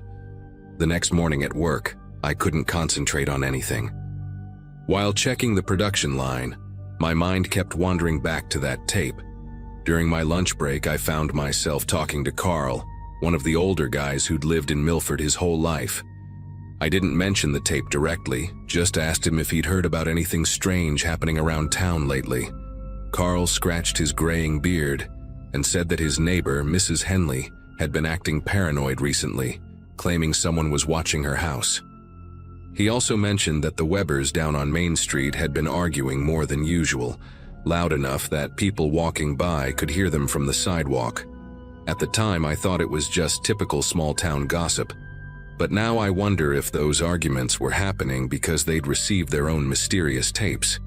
The more I thought about it, the more convinced I became that I wasn't the only one who'd gotten an unwanted delivery. There was something systematic about the whole thing, too organized to be a random prank. That evening, I decided to take a walk around the neighborhood, hoping to clear my head and maybe spot something unusual. Milford had always been the kind of place where people left their windows open on summer nights, where you could hear the faint sounds of dinner conversations and television shows drifting from house to house. But as I walked past the familiar homes on Elm Street, I started paying attention to details I'd never noticed before. The Sandersons had a new ceramic garden gnome sitting by their front porch, one of those kitschy things you'd find at a garage sale or flea market. The Mitchells had recently hung a decorative wind chime near their kitchen window, and I could see through the glass that they were having dinner at their small table. Mrs. Carmichael's house had a new wooden birdhouse mounted on her fence post, painted bright blue with yellow trim. All of these were innocent enough decorations, the kind of things people pick up to brighten their yards. But seeing them all together, clustered in the same few blocks, made me realize that a lot of folks had been shopping at the same places recently. The monthly flea market at the community center had been particularly busy this summer, with vendors bringing in all sorts of household items and garden decorations. Friday morning brought another tape. This one was different. Instead of one conversation, it contained fragments of multiple recordings, like someone had spliced together bits and pieces from different homes. I heard a man complaining about his boss while doing dishes, a woman on the phone with her sister discussing her husband's drinking problem, and even what sounded like a couple having an intimate conversation in their bedroom. The audio quality was consistently excellent across all the recordings, with that same crisp clarity that suggested professional equipment. But what really disturbed me was recognizing one of the voices.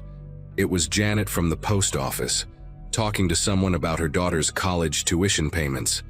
I'd stood behind Janet in line at the grocery store just last week, and her distinctive laugh was unmistakable.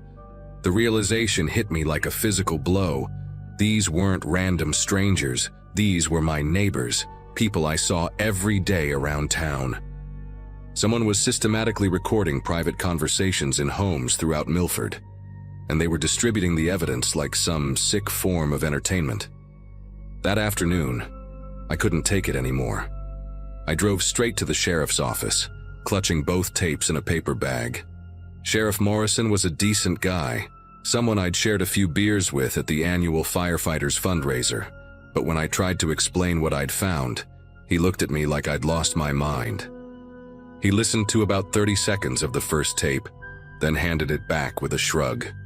"Could be anybody, Tom," he said, leaning back in his chair. "Maybe someone's got a police scanner picking up phone conversations. Or maybe it's just actors, people making up stories for some kind of radio show project." I tried to argue that these were real conversations, that I'd recognize Janet's voice, but he wasn't buying it. The sheriff's attitude was frustrating, but not entirely surprising. Milford was the kind of place where serious crimes just didn't happen, where the biggest law enforcement challenge was usually breaking up fights at the tavern on Saturday nights.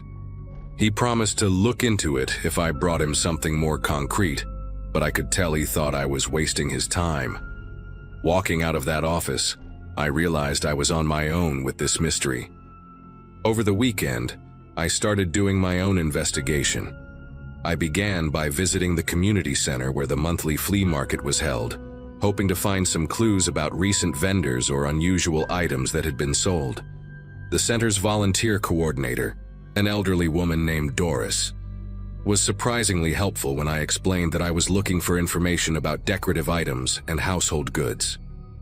She pulled out a thick binder filled with vendor registration forms and receipts from the past few months. As we flipped through the pages, one name kept appearing repeatedly: Hartley Electronics and Collectibles. According to the records, this vendor had been selling refurbished radios, decorative items with built-in speakers, novelty clocks, and even some garden ornaments with small weather monitoring devices. The vendor had been particularly active during the past 2 months, always setting up in the same corner spot near the back entrance. Doris remembered him as a quiet, middle-aged man who wore thick glasses and always paid his table fees in cash.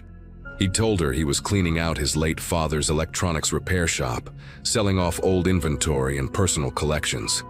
The more I learned about this Hartley character, the more convinced I became that he was behind the tapes. I started making a list of all the homes where I'd noticed new flea market purchases, cross-referencing them with the conversations I'd heard on the recordings. The pattern was becoming clear. Every house that had received items from the flea market seemed to be represented on those tapes. But what really made my skin crawl was the realization that this wasn't random surveillance. It was targeted. Someone had deliberately planted listening devices in household items, knowing that people would bring them into their most private spaces. The ceramic gnomes, the decorative radios, the wind chimes, even the birdhouses, they were all potential hiding spots for tiny microphones.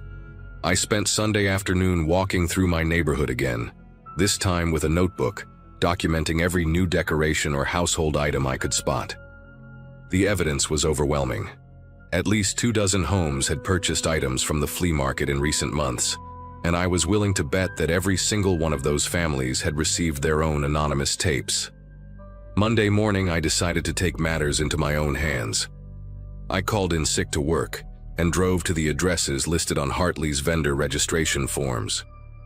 The first address was a rundown house on the outskirts of town, with newspapers piled up on the front porch and mail overflowing from the mailbox, clearly abandoned. The second address led me to a vacant lot where a house had obviously been demolished months earlier. But the third address was different. It was a legitimate electronics repair shop on the other side of the county, about 30 miles from Milford. When I walked in, the owner, an older man named Bob, immediately recognized the name I mentioned. He explained that someone calling himself Hartley had rented storage space in his back room about 4 months ago, paying cash up front for 3 months. The man had claimed he was dealing with an estate sale and needed temporary storage for electronics and collectibles. Bob described him as nervous and secretive, someone who always came by after hours to access his stored items. The storage rental had expired 2 weeks ago, and when the man didn't show up to renew or collect his belongings, Bob had opened the unit to find it completely empty, except for some wire clippings and a few electronics catalogs. Armed with this information, I returned to Milford and did something I'd never done before. I went door to door, talking to neighbors about the mysterious tapes. To my surprise, almost everyone I spoke with had received at least one. The Sandersons had gotten 3 different tapes, all containing recordings of their dinner conversations and phone calls. Mrs. Carmichael had received a tape with her private prayers recorded from her bedroom. The Mitchells had gotten recordings of their arguments about money and their discussions about their son's troubles at school. Once people started opening up, the full scope of the violation became clear. We'd all been living in our homes, thinking we were safe and private, while someone had been systematically recording our most intimate moments. The anger in the neighborhood was palpable, but it was mixed with a deep sense of helplessness. The man called Hartley had vanished, the sheriff wasn't taking us seriously, and we were left with the unsettling knowledge that our private lives had been broadcast to strangers. That evening, about 15 of us met at the community center to figure out what to do next. We decided to systematically check every item purchased from the flea market, and what we found confirmed our worst fears. Tiny microphones hidden in electronic devices, speakers wired to transmit instead of receive, and even some garden decorations with sophisticated recording equipment disguised as weather sensors. We spent the next week removing and destroying every suspicious item we could find, but the damage was already done. The sense of security we'd all taken for granted was gone forever.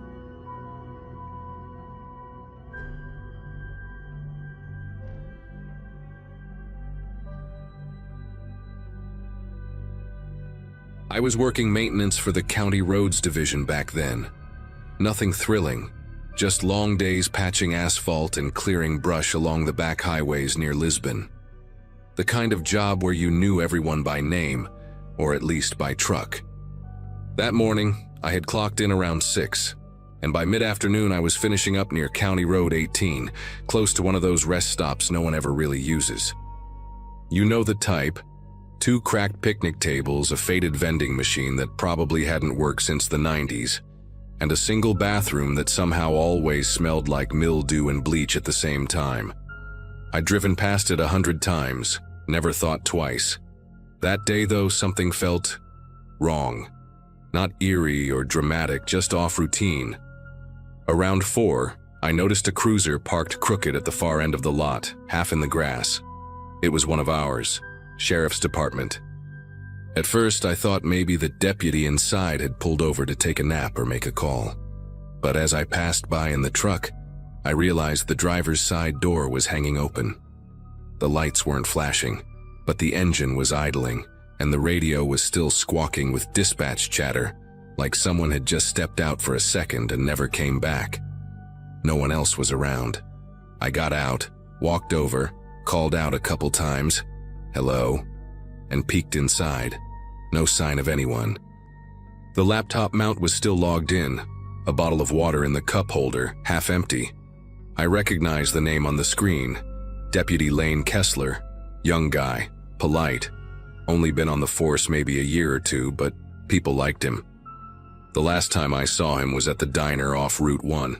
He bought a coffee for an old vet who didn't have enough change. That kind of guy. Always waved when he passed.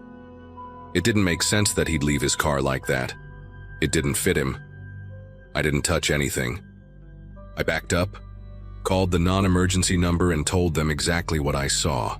While I waited, I kept scanning the tree line. The rest stop backs up against an old cornfield on one side and a cluster of woods on the other, dense with those thick, clawing branches that always seem to block the light, even at noon. I didn't see movement, but the silence felt heavy. Not the peaceful kind, more like the world was holding its breath. Within 20 minutes, 2 patrol units pulled in, followed by an unmarked SUV. That's when everything started spiraling fast. They taped off the area quick. I stood back near my truck while one of the deputies asked me to go over what I saw, how long the car had been there, whether I noticed any other vehicles, people, anything strange. But honestly, it was just empty when I got there. Not even tire tracks that looked fresh besides mine and the cruiser's. The weird part was the passenger door. It had a smudge near the handle, like someone with dirty gloves had touched it. Almost greasy, hard to miss in the sunlight. I mentioned it, but I don't know if they ever found anything off it. They kept circling the area, but it was all just grass, cracked pavement, and trees that didn't talk back. That night, the town Facebook page lit up. Rumors spread fast. Some folks said he got ambushed. Others claimed they saw a white van parked near the rest stop the night before. You know how people get when there are no answers. They fill in the blanks themselves. But one thing stuck out. No one saw him after midnight. His last radio log showed he called in a routine check just before 12:40 a.m. Then nothing. No distress call, no follow-up. Just radio silence until I found the car almost 4 hours later. Whatever happened fast, clean, quiet. Over the next few days, the search ramped up. Helicopters scanned the fields. Dogs were brought in, volunteers combed the woods. I joined the Saturday morning grid search and spent hours walking between rows of corn that reached up to my shoulders. The whole time, it felt like we were looking for someone who wasn't there anymore. Not just missing, gone, like he'd been plucked out of the world and erased. No footprints, no blood, no broken branches. But some of the guys whispered about a clearing deeper in the woods, one that wasn't marked on any of the maps. They said it looked like people had been gathering there. By the time Monday rolled around, the sheriff's department had shifted their tone. It wasn't a missing persons case anymore. They brought in federal agents and we stopped getting updates. But word travels. One of my buddies from county road crew, Brent, said he'd seen trucks pulling off that exit late at night for months. Box trucks, no markings.